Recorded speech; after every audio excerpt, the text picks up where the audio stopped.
श्री वाहिगुरु साहिब जीओ। सवैया पाए गहे जब ते तुम्हारे, तब ते को आंख तरे नहीं आने ओ।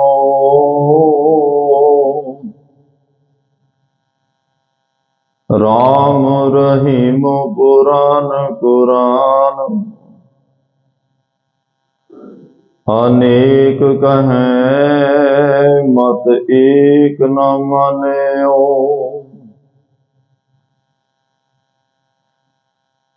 सिमरत शास्त्र वेद सबे,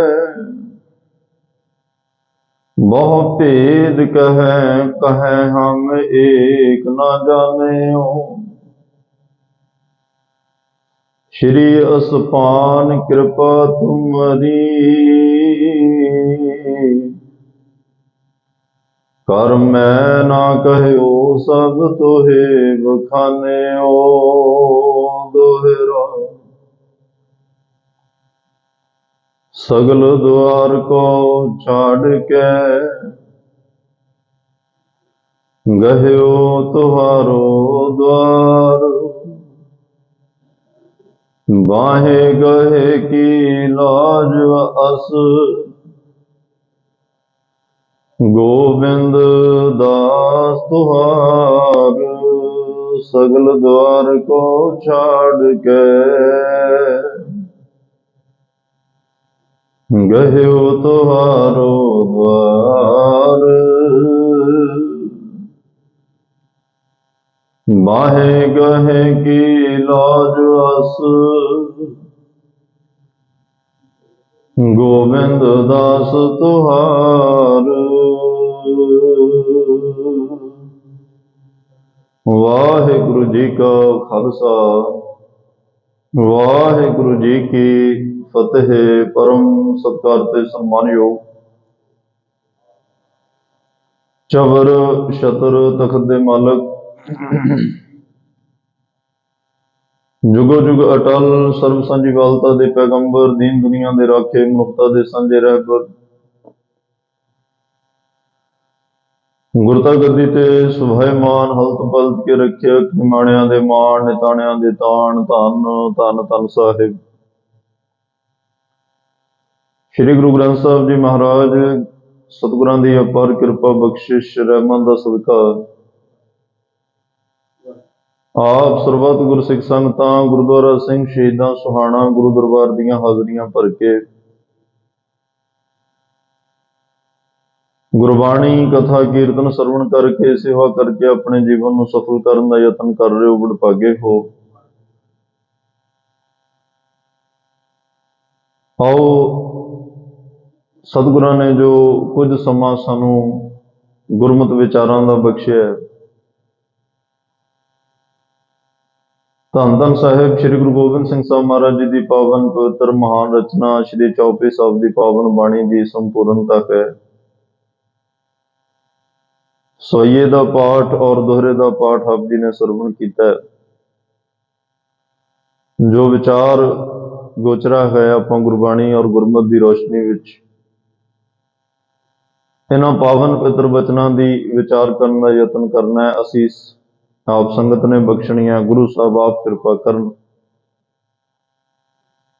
इस पावन पवित्र आगाध बोध गुरबाणी की आप कथा करवा लैन। समाप्ति ते धन धन साहिब श्री गुरु गोबिंद सिंह साहब पातशाह ने यह सवैया ते दोहरा उचारिया। ये जिवें कल आप जी ने सुनिया 405 जिहड़े चरित्र वो समाप्त होए। उस तो पहला त्रिया चरित्र चरित्रोपख्यान एक राजे का और वजीर का संवाद होया है। वो सारा ही बिरतांत सतगुरु पातशाह ने जिहड़ा है वो जिक्र किया। वाशना का बड़ा खुल के जिक्र होया ते अखीर विच चौपई साहब की बाणी अरदास रूप विच आई, जिहदे विच उस परमेश्वर अगे अरदास की गई। जो कुछ पिछे ਚਰਿਤ੍ਰੋ ਪਖਿਆਨ ਵਿੱਚ ਪੜ੍ਹਿਆ, ਵਿਚਾਰਿਆ, ਵੇਖਿਆ ਇੱਕ ਜੀਵਨ ਦਾ ਨਕਸ਼ਾ, ਇੱਕ ਜੀਵਨ ਦੀ ਤਸਵੀਰ, ਕੀ ਕੁਝ ਹੋ ਸਕਦਾ ਜੀਵਨ ਦੇ ਵਿੱਚ। ਗੁਰੂ ਪ੍ਰਮਾਤਮਾ ਦੀ ਬਖਸ਼ਿਸ਼ ਤੋਂ ਬਿਨਾਂ ਕਿੰਨਾ ਨਿਵਾਣ ਵੱਲ ਜਾ ਸਕਦਾ ਹੈ, ਕਿੰਨਾ ਕਿਸੇ ਵਿਕਾਰਾਂ ਦੀ ਡੂੰਘੀ ਖਾਈ ਔਰ ਦਲਦਲ ਵਿੱਚ ਇਹ ਜੀਵਨ ਫਸ ਸਕਦਾ ਹੈ। ਉਹ ਸਾਰਾ ਨਕਸ਼ਾ ਸਾਹਮਣੇ ਰੱਖ ਕੇ ਫਿਰ ਮਹਾਰਾਜ ਨੇ ਅਰਦਾਸ ਕਰਕੇ ਕਿਹਾ ਕਿ ਹਮਰੀ ਕਰੋ ਹਾਥ ਦਾ ਰੱਛਾ, ਕਿ ਇੰਨੇ ਦਰਦਨਾਕ ਖਤਰਨਾਕ ਮੋੜ ਜੀਵਨ ਚ ਆਉਣੇ ਹੈ ਤੇ ਪਾਤਸ਼ਾਹ ਮੈਂ ਇਕੱਲਾ ਨਹੀਂ ਚੱਲ ਸਕਦਾ, ਮੈਂ ਤਾਂ 1 ਕਿਲੋਮੀਟਰ ਨਹੀਂ ਜਾ ਸਕਣਾ, ਪਤਾ ਨਹੀਂ ਕਿਹੜੀ ਖਾਈ ਚ ਡਿੱਗ ਪੈਣਾ। ਕਿਉਂਕਿ ਮਨ ਦੇ ਉੱਪਰ ਮਾਇਆ ਬੜੇ ਤਰੀਕਿਆਂ ਨਾਲ ਵਾਰ ਕਰਦੀ ਹੈ ਔਰ ਕਿਸੇ ਨਾ ਕਿਸੇ ਤਰੀਕੇ ਵਿੱਚ ਉਲਝ ਹੀ ਜਾਂਦਾ ਹੈ, ਨਾ ਚਾਹ ਕੇ ਵੀ ਉਲਝ ਜਾਂਦਾ ਹੈ। ਮਾਇਆ ਦਾ ਕੰਮ ਹੀ ਇਹ ਹੈ ਬੰਦੇ ਨੂੰ ਗੁਰੂ ਔਰ ਪ੍ਰਮਾਤਮਾ ਤੋਂ ਦੂਰ ਲਿਜਾਉਣਾ ਔਰ ਮਾਇਆ ਵਿੱਚ ਉਲਝਾਉਣਾ। ਤੇ ਉਲਝਦੇ ਆ ਲੋਕ, ਬੜੀ ਦੁਨੀਆ ਉਲਝੀ ਹੈ, ਬਲਕਿ ਧਰਮੀ ਲੋਕ ਬੜੇ ਉਲਝੇ। ਜਿਹੜਾ ਚਰਿਤ੍ਰੋ ਪਖਿਆਨ ਵਿੱਚ ਨਕਸ਼ਾ ਮਹਾਰਾਜ ਨੇ ਖਿੱਚਿਆ ਹੈ, ਇਹਦੇ ਚ ਧਰਮੀ ਲੋਕ ਬੜੇ ਉਲਝ ਰਹੇ ਆ। ਹੁਣ ਪਿੱਛੇ ਕਾਰਨ ਕੀ ਹੈ? ਉਸ ਕਾਰਨ ਨੂੰ ਗੁਰੂ ਸਾਹਿਬ ਪ੍ਰਮਾਤਮਾ ਬਿਹਤਰ ਜਾਣਦੇ ਆ। ਆਪਾਂ ਤਾਂ ਸਿਰਫ ਇਹ ਕਹਿ ਸਕਦੇ ਹਾਂ, ਅੱਜ ਹੋ ਸੋ ਨਾਉ ਸਮੁੰਦਰ ਮੈਂ ਕਿਆ ਹੋਏ ਕਿਆ ਜਾਣਾ। ਸਾਡੀ ਬੇੜੀ ਤਾਂ ਆਪ ਸਮੁੰਦਰ ਦੇ ਵਿਚਾਲੇ ਆ। ਜਿਹੜਾ ਦਿਨ ਲੰਘ ਜਾਂਦਾ ਉਹਦੇ ਲਈ ਸ਼ੁਕਰਾਨਾ, ਜਿਹੜਾ ਦਿਨ ਚੜ੍ਹਨਾ ਉਹਦੇ ਲਈ ਅਰਦਾਸ ਹੈ ਕਿ ਆਪ ਅੰਗ ਸੰਗ ਹੋ ਕੇ ਸੁਖ ਸ਼ਾਂਤੀ ਨਾਲ ਲੰਘਾ ਦਿਓ। ਅਰਦਾਸ ਹੀ ਕਰ ਸਕਦੇ ਹਾਂ, ਕਿਉਂਕਿ ਗੁਰੂ ਗੋਬਿੰਦ ਸਿੰਘ ਮਹਾਰਾਜ ਸਾਹਿਬ ਵੀ ਅਰਦਾਸ ਹੀ ਕਰਦੇ ਆ। ਪਰਮਾਤਮਾ ਅੱਗੇ ਅਰਦਾਸ ਕਰਕੇ ਉਹਦਾ ਸਾਥ ਮੰਗ ਰਹੇ ਆ। ਸਰਬ ਠੌਰ ਮੋਹ ਸਹਾਈ ਕਹਿ ਦਿੱਤਾ, ਹਰ ਥਾਂ ਤੇ ਮੇਰੀ ਸਹਾਇਤਾ ਕਰਨੀ ਆ। ਕੋਈ ਇੱਕ ਵਿਸ਼ੇਸ਼ ਥਾਂ ਜਾਂ ਕੋਈ ਇੱਕ ਵਿਸ਼ੇਸ਼ ਸਮਾਂ ਨਹੀਂ। ਰੱਛਾ ਹੋਏ ਤਾਹੇ ਸਭ ਕਾਲਾ। ਕਾਲਾ ਮਤਲਬ ਹਰ ਸਮੇਂ, ਹਰ ਵੇਲੇ, ਹਰ ਪਲ, ਹਰ ਦਿਨ, ਹਰ ਮੋੜ ਤੇ, ਲੋਕ ਵਿੱਚ, ਪਰਲੋਕ ਵਿੱਚ, ਦੇਸ਼ ਵਿੱਚ, ਵਿਦੇਸ਼ ਵਿੱਚ, ਘਰ ਵਿੱਚ, ਬਾਹਰ, ਜਿੱਥੇ ਵੀ ਮੈਂ ਰਵਾਂ ਜਾਵਾਂ ਆਵਾਂ, ਤੁਸੀਂ ਪ੍ਰਮਾਤਮਾ ਮੇਰੇ ਅੰਗ ਸੰਗ ਰਹਿਣਾ, ਮੇਰੀ ਰੱਖਿਆ ਕਰਨੀ ਹੈ। ਮੇਰੇ ਜੀਵਨ ਨੂੰ ਕੋਈ ਦਾਗ ਨਾ ਲੱਗ ਜਾਏ, ਮੇਰੇ ਜੀਵਨ ਦੀ ਚਿੱਟੀ ਚਾਦਰ ਦਾਗ ਤੋਂ ਤੁਸੀਂ ਬਚਾਉਣੀ। ਪ੍ਰਮਾਤਮਾ ਬਚਾਉਂਦਾ, ਐਸੀ ਕੋਈ ਗੱਲ ਨਹੀਂ ਕਿ ਉਹ ਇਕੱਲਾ ਸੁਣਦਾ ਹੀ ਆ, ਕੁਝ ਕਰਦਾ ਨਹੀਂ, ਪਰ ਉਹਨਾਂ ਦੀਆਂ ਚਾਦਰਾਂ ਬਚਦੀਆਂ ਜਿਹੜੇ ਸਮਰਪਣ ਵੀ ਕਰ ਦਿੰਦੇ ਆ, ਜਿਹੜੇ ਕਹਿ ਦਿੰਦੇ ਆ ਤਨ ਮਨ ਧਨ ਸਭ ਸੌਂਪ ਗੁਰ ਕੋ। ਇਹ ਜਿੰਨਾ ਕਹਿਣਾ ਸੌਖਾ, ਕਰਨਾ ਬਹੁਤ ਔਖਾ। ਕਿਸੇ ਦੀ ਅਧੀਨਗੀ ਪ੍ਰਵਾਨ ਕਰਨੀ, ਕਿਸੇ ਦੀ ਈਨ ਕਬੂਲਣੀ, ਕਿਸੇ ਅੱਗੇ ਸਮਰਪਣ ਸਰੈਂਡਰ ਹੀ ਕਰ ਦੇਣਾ ਤਾਂ ਜ਼ਿੰਦਗੀ ਲਈ। ਜੋ ਖਵਾਏ ਤਾਂ ਖਾਵਾਂ, ਜਿੱਥੇ ਭੇਜੇ ਜਹ ਭੇਜੇ ਤਾਂ ਜਾਉ। ਜਿੱਥੇ ਤੂੰ ਭੇਜੇ ਮੈਂ ਉੱਥੇ ਹੀ ਜਾਣਾ। ਜੋ ਤੂੰ ਖਵਾਏਗਾ ਉਹ ਖਾਣਾ ਹੈ, ਜਿੱਥੇ ਤੂੰ ਬਿਠਾਏਗਾ ਬੈਠਣਾ ਹੈ। ਬੜੀ ਵੱਡੀ ਸਮਰਪਣ ਭਾਵਨਾ ਇਹਦੇ ਵਿੱਚ, ਜਿਵੇਂ ਬਾਬਾ ਲਹਿਣਾ ਜੀ ਦੀ, ਬਾਬਾ ਅਮਰਦਾਸ ਜੀ ਦੀ, ਬਾਬਾ ਜੇਠਾ ਜੀ ਦੀ, ਬਾਬਾ ਬੁੱਢਾ ਸਾਹਿਬ ਦੀ, ਇਹ ਸਾਰਿਆਂ ਨੇ ਸਮਰਪਣ ਹੀ ਕੀਤਾ ਸੀ। ਜਦੋਂ ਸਮਰਪਣ ਹੋ ਜਾਏ ਫਿਰ ਪਤੰਗ ਗੁੱਡੀਆਂ ਚੜ੍ਹਦੀਆਂ ਆਕਾਸ਼ ਵਿੱਚ ਕਿੰਨੀਆਂ ਉੱਚੀਆਂ। ਜੇ ਆਕਾਸ਼ ਵਿੱਚ ਗੁੱਡੀ ਚੜਾਉਣ ਵਾਲੇ ਦੇ ਜਿਹਦੇ ਹੱਥ 'ਚ ਡੋਰ ਫੜੀ ਆ, ਉਹਦੇ ਕੋਲੇ ਸਮਰੱਥਾ, ਤਾਕਤ, ਸਿਆਣਪ, ਅਕਲ, ਮਤ, ਬੁੱਧ ਹੋਵੇ, ਉਹ ਉਸ ਗੁੱਡੀ ਨੂੰ ਕੱਟਣ ਤੋਂ ਵੀ ਬਚਾ ਲੈਂਦਾ ਹੈ, ਕਿਸੇ ਦਰਖਤ ਦੀ ਟਾਹਣੀ 'ਚ ਫਸਣ ਤੋਂ ਬਚਾ ਲੈਂਦਾ, ਕਿਸੇ ਬਿਜਲੀ ਦੀ ਤਾਰ 'ਚ ਫਸਣ ਤੋਂ ਬਚਾ ਲੈਂਦਾ। ਪਰ ਕਿਸੇ ਕਾਬਲ ਦੇ ਹੱਥ ਵਿੱਚ ਹੋਣੀ ਚਾਹੀਦੀ ਹੈ। ਬੱਚੇ ਦੇ ਹੱਥ 'ਚ ਆਈ ਤਾਂ ਉਹਨੇ ਕੱਟੀ ਵੀ ਜਾ ਸਕਦੀ ਹੈ, ਕਿਸੇ ਟਾਹਣੀ ਦੇ ਵਿੱਚ ਫਸ ਵੀ ਸਕਦੀ ਹੈ, ਔਰ ਜੋ ਹੱਥ 'ਚੋਂ ਨਿਕਲ ਹੀ ਗਈ ਫਿਰ ਤਾਂ ਪਤਾ ਹੀ ਨਹੀਂ ਨਾ ਕੀ ਹੋਣਾ ਉਹਦੇ ਨਾਲ। ਇਹ ਜੀਵਨ ਦੀ ਗੁੱਡੀ ਜਿੰਨੀ ਮਰਜ਼ੀ ਉੱਚੀ ਚੜੇ, ਪਰ ਇਹਦੀ ਡੋਰ ਗੁਰੂ ਗ੍ਰੰਥ ਸਾਹਿਬ ਦੇ ਹੱਥ 'ਚ ਹੋਣੀ ਚਾਹੀਦੀ ਹੈ। ਪ੍ਰਭ ਡੋਰੀ ਹੱਥ ਤੁਮਾਰੇ, ਜੀ ਜੰਤ ਤੇਰੇ ਧਾਰੇ। ਅਸੀਂ ਤਾਂ ਬਸ ਇਹ ਡੋਰੀ ਤੁਹਾਨੂੰ ਫੜਾਉਣ ਵਾਸਤੇ ਆ, ਸਾਡਾ ਮਕਸਦ ਹੀ ਇੰਨਾ। ਚੌਪਈ ਸਾਹਿਬ ਦੀ ਬਾਣੀ ਹੱਥ ਵਿੱਚ, ਪ੍ਰਮਾਤਮਾ ਦੇ ਹੱਥ 'ਚ ਡੋਰੀ ਫੜਾਉਣ ਵਾਲੀ ਬਾਣੀ ਹੈ, ਜਿਹੜੀ ਇਹ ਸਮਰਪਣਤਾ ਦਾ ਅਹਿਸਾਸ ਕਰਾਉਂਦੀ ਹੈ। ਔਰ ਜਿਨ੍ਹਾਂ ਨੇ ਕੀਤਾ ਉਹਨਾਂ ਦੀ ਫਿਰ ਹਰ ਸਰਬ ਠੌਰ ਮੋਹ ਸਹਾਈ। ਸਾਰੀਆਂ ਥਾਵਾਂ ਤੇ ਰਕਸ਼ਾ ਹੈ। तो महाराज साहब ने हुण इह सवैया ते दोहरा समाप्ति ते कहे, अखीर ते आके मन वांछित फल पावे सोई भी क्या। ये भी कहा कि सुनै गुंग जो जाहे सुरसना पावे, सुनै मूड चित लाए चतुरता आवे, दुख दर्द पौ निकटना तिन नर के रह हो जो जाकी एक बार चौपई को कहे। और ये ग्रंथ किथे लिखिया, संबत 17 सहस भणजै, अर्ध सहस 29 कहजै, भाद्रव सुदी अष्टमें वारा, तीर सतद्रव ग्रंथ सुधारा। सारा कुछ दसिया। ते हुण महाराज सवैया कह रहे हैं, जिन्हां दे मन विच जे किते कोई ये भुलेखा रह गया होवे, क्योंकि जदों विचित्र नाटक विच शब्द आउंदे आ ना, महाकाल काल का आराधी, विद करत तपस्या भयो द्वैत एक रूप होए। गुरु गोबिंद सिंह महाराज साहब का हेमकुंड साहब की धरती ते कीती हुई तपस्या का जदों आप जिक्र कर रहे हैं, उहदे च एक पंक्ति आउंदी आ, महाकाल काल का आराधी। उत्थे कुछ लोगों ने यह जिक्र किया कि गुरु गोबिंद सिंह महाराज ने काली माता की या कालका माता की आराधना की, पर जदों दूर अंदेश विद्वानां दे टीकिਆਂ ਨੂੰ पढ़दे आ जां उन्हां ਤੋਂ अर्थ सुनदे आ, ਉਹ ਕਹਿੰਦੇ आ नहीं, महाकाल ਜਿਹੜਾ ਕਾਲ ਦਾ ਵੀ ਕਾਲ ਕਰਨ ਵਾਲਾ ਹੈ, ਜਿਹਨੇ ਕਾਲ ਬਣਾਇਆ, ਜਿਹਨੇ ਮੌਤ ਬਣਾਈ, ਜਿਹਨੇ ਸਮਾਂ ਬਣਾਇਆ, ਉਸ ਕਾਲ ਨੂੰ ਬਣਾਉਣ ਵਾਲਾ महाकाल, ਜਿਹਦੇ ਉੱਤੇ ਕਾਲ ਦਾ ਜ਼ੋਰ ਨਹੀਂ ਆ, ਅਕਾਲ ਹੈ। ਜਿਹਦੇ ਉੱਤੇ ਸਮੇਂ ਦਾ ਜ਼ੋਰ नहीं है, ਜਿਹਦੇ ਉੱਪਰ मौत ਦਾ ਜ਼ੋਰ नहीं है, ਉਹ अकाल। उस महाकाल की आराधना की गुरु गोबिंद सिंह पातशाह ने। ते अखीर ते आके महाराज ने इस गल नूं सिद्ध कर दिता कि गुरु गोबिंद सिंह साहब पातशाह सोईए भी जिहड़े बचन ने, इस गल नूं तस्दीक कर रहे हैं कि दसम पातशाह केवल ते केवल अकाल पुरख वाहिगुरु परमात्मा के चरणों नाल जुड़े होया, किसी होर नाल नहीं। उन्हां दी एक ते टेक है, एक ते विश्वास है, एक ते आस है, उन्हां दी प्यास भी कोई है, भुख भी कोई है, परमात्मा और परमात्मा के नाम तो बिना दूसरी गल ही कोई नहीं है। इसीलिए उन्होंने सरसा के किनारे ते आके कहा सी, सिखो मैनू भुख भी लगी है, प्यास भी लगी है। प्यारे दयाल सिंह ने कहा, महाराज हुण भुख प्यास लई इत्थे की प्रबंध हो सकता, 4 सपेरों तो गोलियां चल रही ने, उपरों मीह पै रहा, की प्रबंध करिए। महाराज कहते प्यास जिहड़ी आ, जिन को लगी प्यास अमृत से खाहे, अमृत नाम की प्यास लगी है भाई, और सच्चे नाम की लगे भूख, सच्चे नाम की मैनू भुख लगी, उत्थे भी परमात्मा का नाम जिहड़ा है वो विसर नहीं रहा, नितनेम च नागा नहीं पै रहा, पैण दे ही नहीं रहे। इन्ना प्रेम है परमात्मा नाल, इन्नी मुहब्बत है, इन्ना गूढ़ा रिश्ता है गुरु गोबिंद सिंह पातशाह का उस वाहिगुरु नाल। इन्ने अजीब और बिखरे हुए हालातों में, जो समा भी खराब, हालात भी खराब, मौसम भी खराब, सारे पासे खराब ही खराब चल रहा है, उत्थे भी वो कह रहा भी नहीं कीर्तन होना चाहिए, बाणी का उचारण करो, जपजी साहब का पाठ करो, इसे ने मेरी भुख मिटानी आ, होर नहीं कोई मिटा सकता।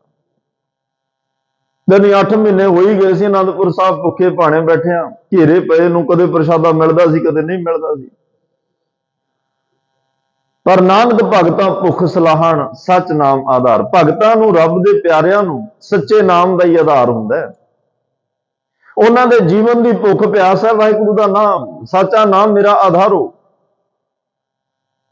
तो महाराज ने इस गल नूं अज अखीर ते आके कहा, जिहदे अगे अरदास कीती है ਉਹਦੇ ਅੱਗੇ ਸਮਰਪਣਤਾ ਦਾ ਜ਼ਿਕਰ ਕਿ ਮੈਂ ਸਿਰਫ ਉਸ ਵਾਹਿਗੁਰੂ ਦੇ ਚਰਨਾਂ ਨਾਲ ਹੀ ਜੁੜਿਆ ਹੋਇਆ, ਜਿਹਦੇ ਅੱਗੇ ਮੈਂ ਅਰਦਾਸ ਕਰਦਾ, ਉਹਦੇ ਤੇ ਮੈਨੂੰ ਭਰੋਸਾ।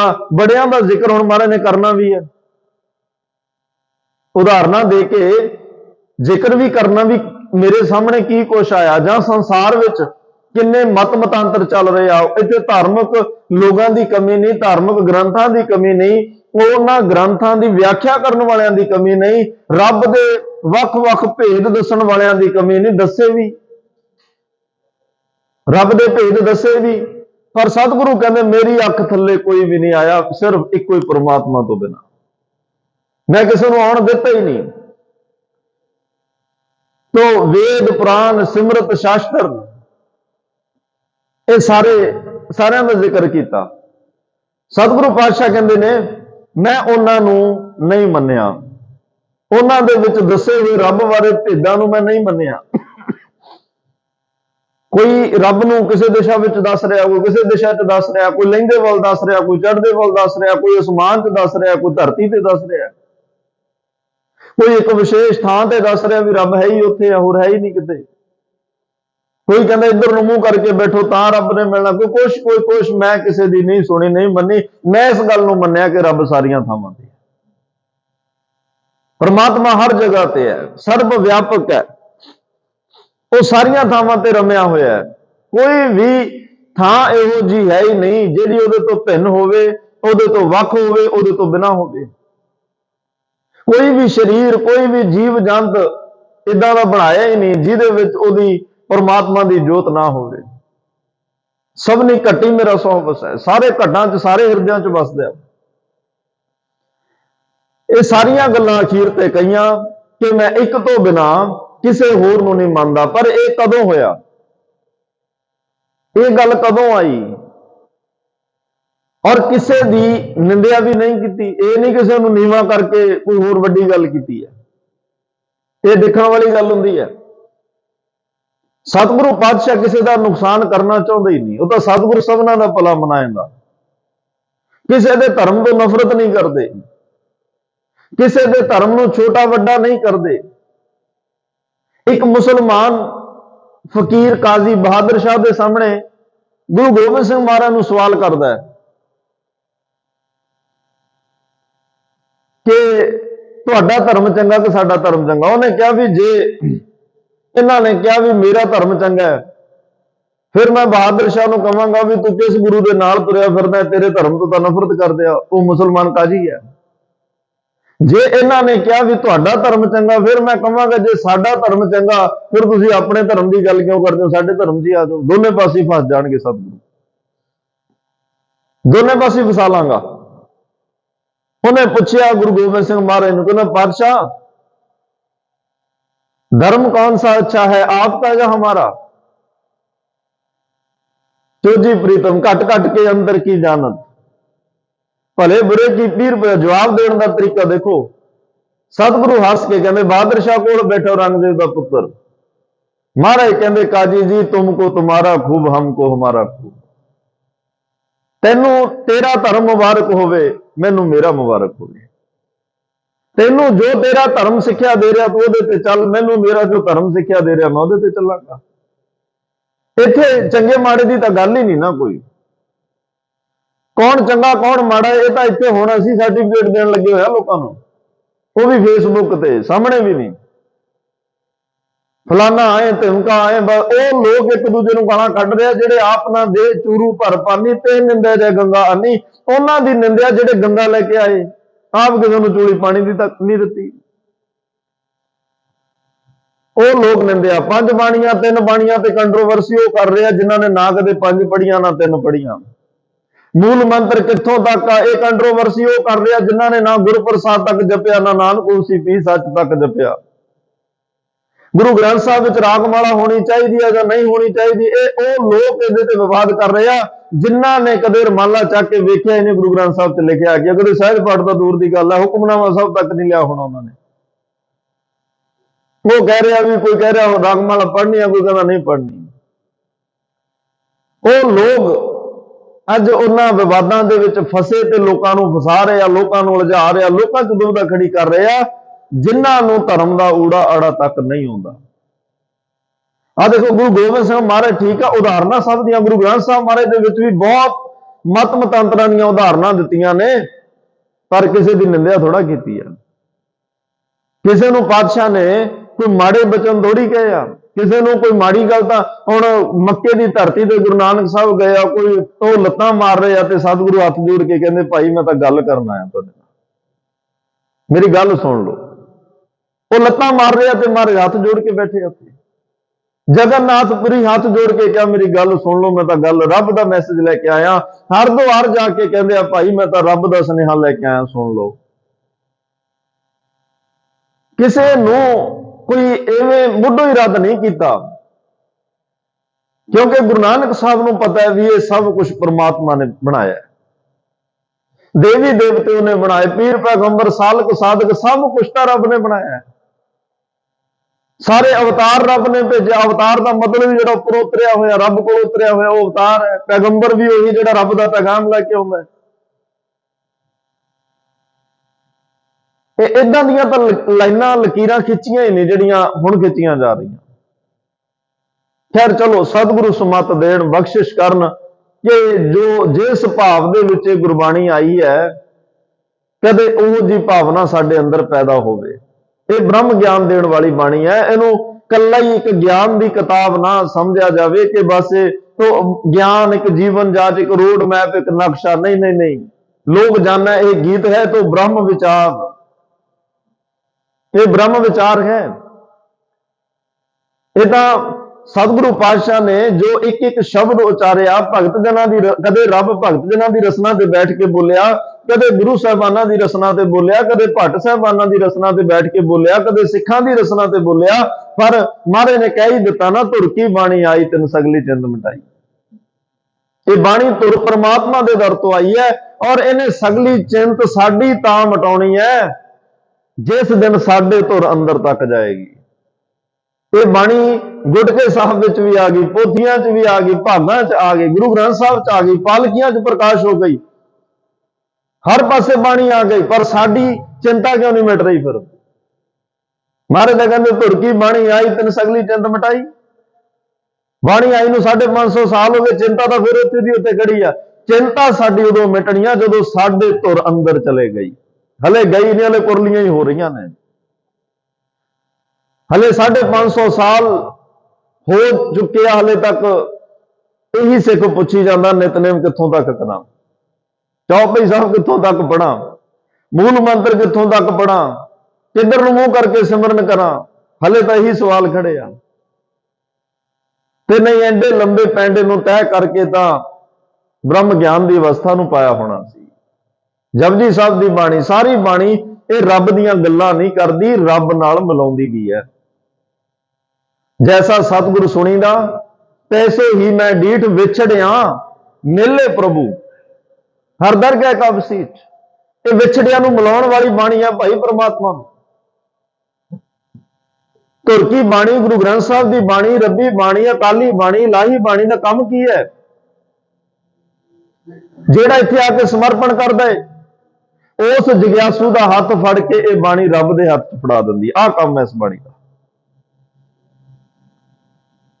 जीवन सफल कर जाती है बाणी, लोक परलोक कुलां नूं उतार जाती है बाणी। और ये बाणी जिउण का ढंग भी सिखा जाती है। मरना इत्थे जिउणा भी सिखाया जाता। बड़े धर्म जिहड़े कहंदे आओ जी जिउणा सिखाउने आ, सतगुरु कहंदे मेरे कोल जिउणा भी सिखावांगा, मरना भी सिखावांगा। जिउणा किवें है ते मौत ने आउणा, किहो जी आवे, इहो जी मौत आवे, ऐसी मरनी जे मरे बहुर ना मरना होए। शब्द मरो फिर जीवो साधी, तां फिर मरना होई। जिउंदे जी तेनू मरना सिखा देंगा, क्योंकि जिन्हों जिउंदे जी मरना आ जाए दोबारे दोबारे वो जन्म मरण के चक्कर च नहीं आउंदे। ऐसियां दातां इस बाणी दे विचों मिलदियां, ऐसे गुझे भेद जिहड़े परमात्मा के चरणों नाल जुड़े हुए मिलते आ। ते दसम पातशाह ने अज सारे वेदां शास्त्रां पुराणां सिमरतियां की गल करते हुए कहा ठीक है, इन्हां विच रब दीयां गल्लां ने, रब दे बारे च भेद दसिया, निर्णय बड़ा कुछ है, पर मैं परमात्मा सिर्फ तेरे ते भरोसा रखण वाला है। किस को पूजो दूजा नजर ना आई, मैनू कोई नजर नहीं आ रहा तेरे बराबर दा जिहदी मैं पूजा करा, जिन्हों मैं मन्ना, कोई दूजा नजर ही नहीं आता। किसी ने पूछा महाराज ये कदों हुंदा है, ये अवस्था बनती कदों है, कदों ये शब्द अंदरों निकलते हैं? सतगुरां ने, मैं फिर कहा, इन्ने चरित्र पखियान उचार के, इन्ने सवैये दोहरे कवित्र उचार के अखीर ते जाके बचन कह रहे हैं। जिवें तुसीं कहा एक तो बिना किसी नूं मनदा नहीं, क्योंकि बहुत वड्डी गल है, बहुत वड्डी गल है। ਇਹ ਕਿੱਡਾ ਵਿਸ਼ਵਾਸ ਹੋਏਗਾ, ਕਿੰਨਾ ਵੱਡਾ ਭਰੋਸਾ ਹੋਏਗਾ, ਕਿੰਨੀ ਅਡੋਲਤਾ, ਕਿੰਨੀ ਦ੍ਰਿੜਤਾ ਹੋਏਗੀ ਜਿਹੜਾ ਇੱਕ ਅਕਾਲ ਪੁਰਖ ਤੇ ਵਿਸ਼ਵਾਸ ਰੱਖ ਕੇ ਬੈਠਾ ਹੋਏਗਾ।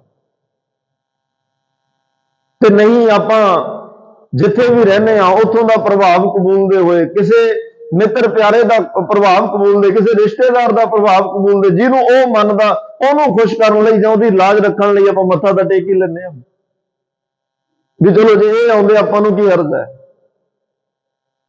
ਪਰ ਇੱਕ ਤੋਂ ਬਿਨਾ ਕਿਸੇ ਹੋਰ ਅੱਗੇ ਝੁਕਣਾ ਹੀ ਨਹੀਂ, ਇੱਕ ਤੋਂ ਬਿਨਾ ਕਿਸੇ ਹੋਰ ਨੂੰ ਮੰਨਣਾ ਹੀ ਨਹੀਂ, ਇਹ ਤਾਂ ਬਹੁਤ ਵੱਡੀ ਗੱਲ ਹੈ। ਸਿੱਖਾਂ ਨੇ ਕਿਹਾ ਬਾਦਸ਼ਾਹ ਇੱਕ ਤੇ ਵਿਸ਼ਵਾਸ ਔਰ ਇੰਨੀ ਅਡੋਲਤਾ ਦ੍ਰਿੜਤਾ ਨਾਲ ਮੰਨ ਲੈਣਾ ਇਹ ਸਾਡੇ ਜੀਵਨ 'ਚ ਕਿਵੇਂ ਹੋਏਗਾ। ਸਤਿਗੁਰੂ ਪਾਤਸ਼ਾਹ ਕਹਿੰਦੇ ਇਹ ਉਦੋਂ ਪੈਦਾ ਹੁੰਦਾ ਜਦੋਂ ਪਾਏ ਗਏ ਜਬ ਤੇ ਤੁਮਰੇ। ਇੱਥੇ ਸ਼ਬਦ ਪਾਠ ਜਿਹੜਾ ਪਾਏ ਹੈ, ਪਾਹੇ ਨਹੀਂ, ਪੱਪੇ ਨੂੰ ਕੰਨਾ ਈੜੀ ਨੂੰ ਸਿਆਰੀ ਹੈ। ਪਾਏ, ਪਾਏ ਦਾ ਮਤਲਬ ਹੁੰਦਾ ਕਿ ਸਤਿਗੁਰੂ ਪਾਤਸ਼ਾਹ ਦੇ ਚਰਨਾਂ ਨਾਲ ਜੁੜਨਾ, ਪੈਰੀ ਪੈਣਾ। ਜਿਹੜਾ ਪਾਹੇ ਹੈ ਉਹਦਾ ਅਰਥ ਹੁੰਦਾ ਪ੍ਰਾਪਤ ਕਰਨਾ। ਪਾਏ ਦਾ ਮਤਲਬ ਪਕੜਨਾ। ਪਾਏ ਗਏ ਜਬ ਤੇ ਤੁਮਰੇ, ਜਦੋਂ ਕੋਈ ਪਰਮਾਤਮਾ ਦੇ ਚਰਨਾਂ ਨੂੰ ਘੁੱਟ ਕੇ ਫੜ ਲੈਂਦਾ ਹੈ, ਉਹਨੂੰ ਸਮਰਪਣ ਕਰ ਦਿੰਦਾ, ਸਿਰਫ ਉਹਦੇ ਚਰਨਾਂ ਨਾਲ ਜੁੜ ਜਾਂਦਾ ਹੈ, ਇੱਕ ਦੇ ਚਰਨਾਂ 'ਚ ਆ ਕੇ ਬੈਠ ਜਾਂਦਾ ਹੈ, ਜਦੋਂ ਕੋਈ ਅਕਾਲ ਪੁਰਖ ਦੇ ਪੈਰ ਫੜ ਲੈਂਦਾ ਹੈ ਤਾਂ ਉਦੋਂ ਇਹ ਕਲਾ ਵਾਪਰਦੀ ਹੈ। ਜਦੋਂ ਕੋਈ ਉਹਦੇ ਚਰਨਾਂ ਨਾਲ ਜੁੜ ਜਾਏ ਫਿਰ ਕਿਸੇ ਨੂੰ ਛੱਡਣਾ ਨਹੀਂ ਪੈਂਦਾ ਕਿ ਮੈਂ ਇਹਨੂੰ ਨਹੀਂ ਮੰਨਦਾ, ਮੈਂ ਉਹਨੂੰ ਨਹੀਂ ਮੰਨਦਾ, ਸਭ ਕੁਝ ਆਪ ਹੀ ਛੁੱਟ ਜਾਂਦਾ ਹੈ। ਜਦੋਂ ਇਹ ਗੱਲ ਬਹੁਤੀ ਦਿਮਾਗ ਚੱਲੀ ਜਾਵੇ ਨਾ ਜੀ, ਮੈਂ ਆਹ ਨਹੀਂ ਕਰਨਾ, ਮੈਂ ਉਹ ਨਹੀਂ ਕਰਨਾ, ਮੈਂ ਇਹਨੂੰ ਨਹੀਂ ਮੰਨਣਾ, ਮੈਂ ਉਹਨੂੰ ਨਹੀਂ ਮੰਨਣਾ, ਉਦੋਂ ਉਸ ਤੋਂ ਜ਼ਿਆਦਾ ਸਗੋਂ ਉਹਦਾ ਸਿਮਰਨ ਹੋ ਜਾਂਦਾ। ਹਰ ਵੇਲੇ ਦਿਮਾਗ 'ਚ ਉਹ ਗੱਲ ਚੱਲਦੀ ਹੈ ਵੀ ਕਿਤੇ ਗਲਤੀ ਨਾਲ ਆਹ ਨਾ ਹੋ ਜਾਏ, ਉਹ ਨਾ ਹੋ ਜਾਏ। ਸਾਰਾ ਦਿਨ ਉਹ ਇੱਕ ਦੂਜੇ ਨੂੰ ਹਾਈ ਦੱਸੀ ਜਾਂਦੇ ਜੀ, ਅਸੀਂ ਨਹੀਂ ਉਹਨੂੰ ਮੰਨਦੇ, ਅਸੀਂ ਨਹੀਂ ਉਹਨੂੰ ਮੰਨਦੇ। ਕਿਹਨੂੰ ਮੰਨਦੇ ਆ ਇਹ ਘੱਟ ਦੱਸਦੇ ਆ। ਕੰਡੈਮ ਕਰਨ ਤੇ, ਕਿਸੇ ਨੂੰ ਕੱਟਣ ਤੇ ਜ਼ੋਰ ਜਿੰਨਾ ਲਾਇਆ ਹੋਇਆ, ਉਨਾ ਆਪਣੇ ਆਪ ਨੂੰ ਅੱਗੇ ਵਧਾਉਣ ਦਾ ਜ਼ੋਰ ਘੱਟ ਲੱਗਿਆ ਹੋਇਆ। ਤੁਸੀਂ ਅੱਗੇ ਨਿਕਲੋ, ਤੁਸੀਂ ਇੱਕ ਕਦਮ ਅੱਗੇ ਵੱਟੋ, ਸਭ ਕੁਝ ਪਿੱਛੇ ਰਹਿ ਜਾਏਗਾ। ਆਪਣੀ ਲਾਈਨ ਵੱਡੀ ਖਿੱਚੋ। ਤੇ ਮਹਾਰਾਜ ਕਹਿੰਦੇ ਆ ਜ਼ਰੂਰਤ ਨਹੀਂ ਫਿਰ ਸਭੇ ਥੋਕ ਪ੍ਰਾਪਤੇ, ਜੇ ਆਵੇ ਇੱਕ ਹੱਥ। ਜੇ ਇੱਕ ਪਰਮਾਤਮਾ ਦਾ ਨਾਮ ਹੱਥ 'ਚ ਆ ਜਾਏ ਫਿਰ ਕਿਸੇ ਹੋਰ ਦੀ ਲੋੜ ਹੀ ਨਹੀਂ ਰਹਿੰਦੀ। ਜੇ ਵੱਡੇ ਨਾਲ ਸੰਬੰਧ ਜੁੜ ਜਾਏ ਫਿਰ ਛੋਟਿਆਂ ਨਾਲ ਨਫ਼ਰਤ ਕਰਨ ਦੀ ਲੋੜ ਨਹੀਂ, ਨਾ ਮਿੱਤਰਤਾ ਕਰਨ ਦੀ ਹੈ। ਫਿਰ ਸਭ ਭਾਣੇ 'ਚ ਹੀ ਹੋ ਜਾਂਦਾ ਨਾ ਵੀ ਇਹਨਾਂ ਨੂੰ ਵੀ ਪਰਮਾਤਮਾ ਨੇ ਬਣਾਇਆ। ਅਸੀਂ ਇੱਕ ਗੱਲ ਤੇ ਕਈ ਵਾਰ ਜ਼ੋਰ ਲਾਉਂਦੇ ਆ, ਜਦੋਂ ਚਲੋ ਪਰਮਾਤਮਾ ਦੀ ਬਖਸ਼ਿਸ਼ ਹੋਈ, ਕਿਰਪਾ ਹੋਈ, ਉਹਦੇ ਨਾਲ ਕੋਈ ਸੰਬੰਧ ਜੁੜਿਆ, ਉਹਦੇ ਨਾਲ ਸੰਬੰਧ ਜੁੜਨ ਦੀ ਨਿਸ਼ਾਨੀ ਇਹ ਹੁੰਦੀ ਹੈ ਕਿ ਉਹਦੇ ਵਰਗੇ ਗੁਣ ਜੀਵਨ 'ਚ ਆ ਜਾਣੇ। ਉਹਦੇ ਵਰਗੇ ਗੁਣ ਜੀਵਨ 'ਚ ਆਉਣ ਦਾ ਮਤਲਬ ਇਹ ਹੁੰਦਾ ਕਿ ਸਾਰਿਆਂ ਵਿੱਚ ਹੁਣ ਉਸੇ ਨੂੰ ਵੇਖਣਾ, ਕਿਸੇ ਤੋਂ ਨਫ਼ਰਤ ਨਹੀਂ ਹੋਣੀ ਚਾਹੀਦੀ। ਚਾਹੇ ਉਹ ਕੋਈ ਕਿਸੇ ਦਾ ਧਰਮ ਹੈ, ਚਾਹੇ ਸਮਾਜਿਕ ਤੌਰ ਤੇ ਜਾਤਾਂ ਪਾਤਾਂ ਦਾ ਬੜਾ ਕੁਝ ਚੱਲ ਰਿਹਾ, ਕਿਸੇ ਵੀ ਗੱਲ, ਅਮੀਰੀ ਗਰੀਬੀ ਦਾ ਬੜਾ ਵਖਰੇਵਾਂ ਹੈ। ਨਿਰਧਨ ਆਦਰ ਦੇਵ ਨਾ ਕੋਈ, ਬਿਨਾਂ ਪੈਸੇ ਵਾਲੇ ਨੂੰ ਕੋਈ ਸਨਮਾਨ ਨਹੀਂ ਦਿੰਦਾ ਸਮਾਜ 'ਚ। ਇਹਨਾਂ ਸਾਰੀਆਂ ਗੱਲਾਂ ਤੋਂ ਉੱਪਰ ਉੱਠ ਜਾਂਦਾ ਉਹ ਗੁਰਮੁਖ ਪਿਆਰਾ। ਇਹ ਵੱਡੀ ਗੱਲ ਹੋ ਜਾਂਦੀ ਹੈ। ਕੋਈ ਪਤਾ ਹੀ ਨਹੀਂ ਰਹਿੰਦਾ ਵੱਡਾ ਕੌਣ ਹੈ, ਛੋਟਾ ਕੌਣ ਹੈ, ਅਮੀਰ ਕੌਣ ਹੈ, ਗਰੀਬ ਕੌਣ ਹੈ, ਚੰਗਾ ਕੌਣ ਹੈ, ਮਾੜਾ ਕੌਣ ਹੈ, ਬਸ ਇੱਕੋ ਹੀ ਫਿਰ ਚੱਲਦਾ ਹੈ। ਜਿਵੇਂ ਬਾਬੇ ਅਦਲੀ ਕੋਲ ਬਾਬਾ ਬਿਧੀ ਚੰਦ ਸਾਹਿਬ ਕਿਸੇ ਪਿੰਡ ਚੋਂ ਮੱਝਾਂ ਚੋਰੀ ਕਰਕੇ ਉਹਨਾਂ ਦੇ ਛੱਪੜ 'ਚ ਮੱਝਾਂ ਵਾੜ ਦਿੱਤੀਆਂ ਤੇ ਆਪ ਲੋਗੇ ਜੋ ਪਿੰਡ ਵਾਲੇ ਪਿੱਛਾ ਕਰਦੇ ਆ ਰਹੇ। ਉਹਨਾਂ ਨੇ ਜਦੋਂ ਆ ਕੇ ਪੁੱਛਿਆ, ਕਹਿੰਦੇ ਬਾਬਾ ਇੱਥੇ ਚੋਰ ਤਾਂ ਨਹੀਂ ਵੇਖਿਆ ਕੋਈ, ਤੇਰੇ ਕੋਲੇ ਚੋਰ ਤਾਂ ਨਹੀਂ ਆਇਆ? ਹੁਣ ਬਾਬਾ ਬਿਧੀ ਚੰਦ ਉੱਥੇ ਬੈਠੇ ਮਾਲਾ ਫੇਰ ਰਿਹਾ। ਉਹ ਕਹਿੰਦੇ ਭਾਈ ਆ ਬੈਠਾ ਇੱਕ, ਪਤਾ ਨਹੀਂ ਚੋਰ ਆ ਕਿ ਸਾਧ ਆ, ਮੈਨੂੰ ਨਹੀਂ ਪਤਾ, ਪੁੱਛ ਲਓ। ਜੇ ਤੁਹਾਡਾ ਚੋਰ ਆ ਤਾਂ ਫੜ ਲਓ। ਉਹ ਕਹਿੰਦੇ ਵੀ ਤਾਂ ਮਾਲਾ ਫੇਰਦੇ, ਇਹਨੇ ਚੋਰੀ ਥੋੜਾ ਕੀਤੀ ਹੋਣੀ। ਰੱਬ ਦਾ ਪਿਆਰਾ ਜਿਹੜਾ ਉਹ ਚੋਰਾਂ ਨੂੰ ਸੰਤ ਤੇ ਸੰਤਾਂ ਵਿੱਚ ਤਾਂ ਰੱਬ ਵੇਖਣਾ ਹੀ ਆ, ਚੋਰਾਂ ਵਿੱਚ ਵੀ ਉਹਨੂੰ ਰੱਬ ਹੀ ਨਜ਼ਰ ਆਉਂਦਾ। ਉਹ ਕਹਿੰਦਾ ਇਹ ਕਰਮ ਪਰਮਾਤਮਾ ਦਾ ਹੈ, ਵੀ ਉਹਨੂੰ ਕੀਤੇ ਕਰਮ ਦੀ ਉਹਨੇ ਕਿਵੇਂ ਸਜ਼ਾ ਦੇਣੀ ਹੈ, ਕਿਵੇਂ ਉਹਦੇ ਨਾਲ ਹਿਸਾਬ ਕਿਤਾਬ ਲੇਖਾ ਜੋਖਾ ਕਰਨਾ। ਸਾਡੇ ਕੋਲੇ ਕੋਈ ਅਧਿਕਾਰ ਰਾਈਟ ਨਹੀਂ ਹੈ ਵੀ ਅਸੀਂ ਕਿਸੇ ਦੇ ਕਰਮਾਂ ਦਾ ਹਿਸਾਬ ਕਿਤਾਬ ਕਰਨ ਲੱਗ ਪਈਏ। ਇਹ ਪਰਮਾਤਮਾ ਨੇ ਵੇਖਣਾ ਹੈ। ਤੇ ਇਸ ਲਈ ਮਹਾਰਾਜ ਸਾਹਿਬ ਕਹਿੰਦੇ ਆ, ਪਾਤਸ਼ਾਹ ਕਹਿੰਦੇ ਜਦੋਂ ਦੇ ਤੁਹਾਡੇ ਚਰਨ ਫੜੇ ਆ, ਗੁਰੂ ਗੋਬਿੰਦ ਸਿੰਘ ਮਹਾਰਾਜ ਕਹਿੰਦੇ ਅਕਾਲ ਪੁਰਖ ਜੀਓ, ਉਸ ਤੋਂ ਬਾਅਦ ਮੇਰੀਆਂ ਅੱਖਾਂ 'ਚ ਕਿਸੇ ਦੀ ਤਸਵੀਰ ਨਹੀਂ ਜਾਂਦੀ। ਬਾਹਰੋਂ ਚਲੋ ਜ਼ਰੂਰ ਵੇਖਦੇ ਆ, ਵੇਖ ਕੇ ਹੀ ਪਤਾ ਲੱਗਦਾ ਨਾ ਕੀ ਹੋ ਰਿਹਾ। ਸੰਸਾਰ 'ਚ ਤਾਂ ਅੱਖਾਂ ਬੰਦ ਕਰਕੇ ਕੋਈ ਫਿਰ ਨਹੀਂ ਰਿਹਾ, ਲੇਕਿਨ ਬਾਹਰ ਅੱਖਾਂ ਨਾਲ ਸੰਸਾਰ ਨੂੰ ਵੇਖਦੇ ਹੋਏ, ਇਹ ਵਿਸ਼ ਸੰਸਾਰ ਤੁਮ ਦੇਖਦੇ, ਇਹ ਹਰ ਕਾ ਰੂਪ ਹੈ, हर रूप नजरी आया। यह दृष्टि बन जाती है। जो यह दृष्टि बन जाए फिर यह संसार को वेखते हुए भी संसार विचों रब नजर आता है, परमात्मा नजर आता है। तो महाराज कहते हैं बस तेरे तो बिना किसी को नहीं मानता। कबीर साहब ने एक बड़ी सोहनी उदाहरण दी है, मनना चाहिए भी नहीं क्योंकि परमात्मा बड़ा बेअंत है। उन्होंने मछली की उदाहरण दी तो कहते ने कबीर थोड़ा जल मछली चीवर मेलो जाल। मच्छी ने क्या भी जे तू थोड़े पानी चा के रवेगी समुद्र चो निकल के ना ते चीवर जेडे मच्छियां फड़न वाले देख जाल लाई बैठे आ, तू छप्पड़ चाही नहीं जाल पाया नहीं ते लै गए हो। ते बाकी छप्पड़ा का पता ही नहीं किहड़े वेले सुक जाना। तू समुद्र विच ही रह, इत्थे छेती किसी दे जाल पाउण दी हिम्मत भी नहीं पैंदी, छेती किसी तो जाल समुद्रां च पैंदे भी नहीं ते समुद्र कदे सुकदे नहीं। इसलिए तुहाडे जीवन नूं कोई खतरा नहीं होएगा जे तुसीं समुद्र नूं छड्ड के छप्पड़ां च आ गईयां। ਇਹ ਟੋਕਣਾ ਨਾ ਛੁੱਟ ਸੈ ਫਿਰ ਕਰ ਸਮੁੰਦ ਸਮਾਲ। ਫਿਰ ਇਹਨਾਂ ਛੋਟੇ ਛੋਟੇ ਛੱਪੜਾਂ ਦੇ ਵਿੱਚ ਤਾਂ ਤੁਹਾਡੀ ਜੀਵਨ ਨੂੰ ਖਤਰਾ ਹੀ ਬਣਿਆ ਰਹਿਣਾ ਹੈ ਤੇ ਕਿਸੇ ਨੇ ਤੁਹਾਨੂੰ ਜਿਹੜਾ ਹੈ ਉਹ ਚੰਗਾ ਵੀ ਨਹੀਂ ਕਹਿਣਾ, ਕੋਈ ਸਿਆਣਾ ਨਹੀਂ ਕਹੇਗਾ। ਉਹਨਾਂ ਕਬੀਰ ਸਾਹਿਬ ਨੇ ਕਿਹਾ, ਉਹਨਾਂ ਮੱਛੀਆਂ ਦੀ ਉਦਾਹਰਨ ਦੇ ਕੇ ਕਹਿ ਰਿਹਾ ਭਾਈ ਜੇ ਮੱਛੀਆਂ ਸਮੁੰਦਰ ਛੱਡ ਕੇ ਛੋਟੇ ਛੱਪੜਾਂ 'ਚ ਆਉਂਦੀਆਂ ਜੀਵਨ ਬਰਬਾਦ ਕਰ ਲੈਂਦੀਆਂ ਨੇ ਤੇ ਜੇ ਅਸੀਂ ਸਮੁੰਦਰ ਵਰਗੇ ਪਰਮਾਤਮਾ ਨੂੰ ਛੱਡ ਕੇ ਨਿੱਕੇ ਨਿੱਕੇ ਛੱਪੜਾਂ ਦੇ ਪਿੱਛੇ ਆ ਕੇ ਆਪਣਾ ਜੀਵਨ ਉਹਨਾਂ ਨੂੰ ਸਮਰਪਣ ਕਰ ਦਿਆਂਗੇ ਫਿਰ ਇੱਥੇ ਪੰਜ ਵਿਕਾਰ ਹਰ ਵੇਲੇ ਜਾਲ ਲਾਈ ਬੈਠੇ ਆ, ਪਤਾ ਨਹੀਂ ਕਿਹੜੇ ਜਾਲ 'ਚ ਫਸ ਜਾਣਾ ਤੇ ਜੀਵਨ ਬਰਬਾਦ ਹੋ ਜਾਣਾ। ਇੱਥੇ ਬੜੇ ਤਰ੍ਹਾਂ ਦੇ ਜਾਲ ਲੱਗੇ ਹੋਏ ਨੇ ਜੀਵਨ ਜਿਹੜੇ ਨਜ਼ਰ ਨਹੀਂ ਆ ਰਹੇ, ਬੜੇ ਬੰਧਨ ਨੇ, ਬੜੇ ਜਾਲ ਨੇ। ਤੇ ਜੇ ਅਸੀਂ ਸਮੁੰਦਰ ਚੋਂ ਗੁਰੂ ਸਮੁੰਦਰ ਪਰਮਾਤਮਾ ਸਮੁੰਦਰ ਚੋਂ ਨਿਕਲ ਕੇ ਕਿਸੇ ਛੋਟੇ ਮੋਟੇ ਛੱਪੜ 'ਚ ਆ ਬੈਠੇ बर्बादी है जीवन। और एक गल याद रखना, समुंदर चो बूंद पासे हो जाए समुंदर का की बिगड़ना, बूंद का रहना कुछ नहीं। एक पत्ता दरख्त नालों टुट जाए दरख्त का की बिगड़ना है, पत्ते नूं लोग पैरों थले लतड़ जाते हैं। जिद्दे असीं गुरु परमात्मा तो दूर हो गए रब नूं फर्क नहीं पैना ते साडा रहना कुछ नहीं, साडा रहना कुछ नहीं। विकारां ने पैरों थले लतड़ जाना है, माया ने लतड़ जाना है, इत्थे औगड़ां ने लतड़ जाना है, लभना पता ही नहीं लगना भी गए किधर। ते नाल उन्होंने भी कह दिता ठीक है कबीर समुद्र ना छोड़िए जो अत खारो होए। मछिया ने कहा जी खारा बहुत है समुद्र, वो कहते बेशक खारा होवे जीवन तो दे ही रहा ना, तुसीं औगड़ ना तको की होया जे खारा पर इस समुद्र नूं छड्डिओ ना, पोखर पोखर ढूंढते भलो ना कहे कोई। इस समुद्र नूं छड्ड के जे छप्पड़ां नूं लभोगे किहने तुहानूं सियाणा कहना है। ठीक है इत्थे गुरु कोल असीं आउंदे आ, कई बार गुरु की कसवट्टी विच जदों निकलना पैंदा जीवन नूं उदों कई जिहड़ियां जिंदगियां ने उन्हां नूं लगदा भी बड़ा कठिन काम है। गुरपीरां की गाखड़ी महा करड़ी सुखसार, सौखा तो जिंदगी च कुछ भी नहीं है ना। जिहड़े भी अज कोई कामयाब इंसान आ उन्होंने पुछो कामयाबी किवें मिली, वो अज भी अखां भर लैंदे आ दस्सण लगे भी सानूं किन्ना संघर्ष करना पिया, की कुछ साडे नाल होया इत्थों तक आउण लई। अज भी जद कि अज कमी कोई नहीं है, ना पैसे की ना दौलत शौहरत किसी गल की कमी, फिर भी अखां च पानी आ जाता है क्योंकि पिछों वड्डे संघर्ष चों निकल के आए। ते सिक्खी दा जिहड़ा ये संच आ, ये खाका, ये जिहड़ी वो टकसाल है जिथे घड़ी है शब्द सच्ची टकसाल। जत पहारा तीरज सनियार अहरन मत वेद हथियार, भाओ खला अगन तप ताओ भांडा पाओ अमृत ते ढाल।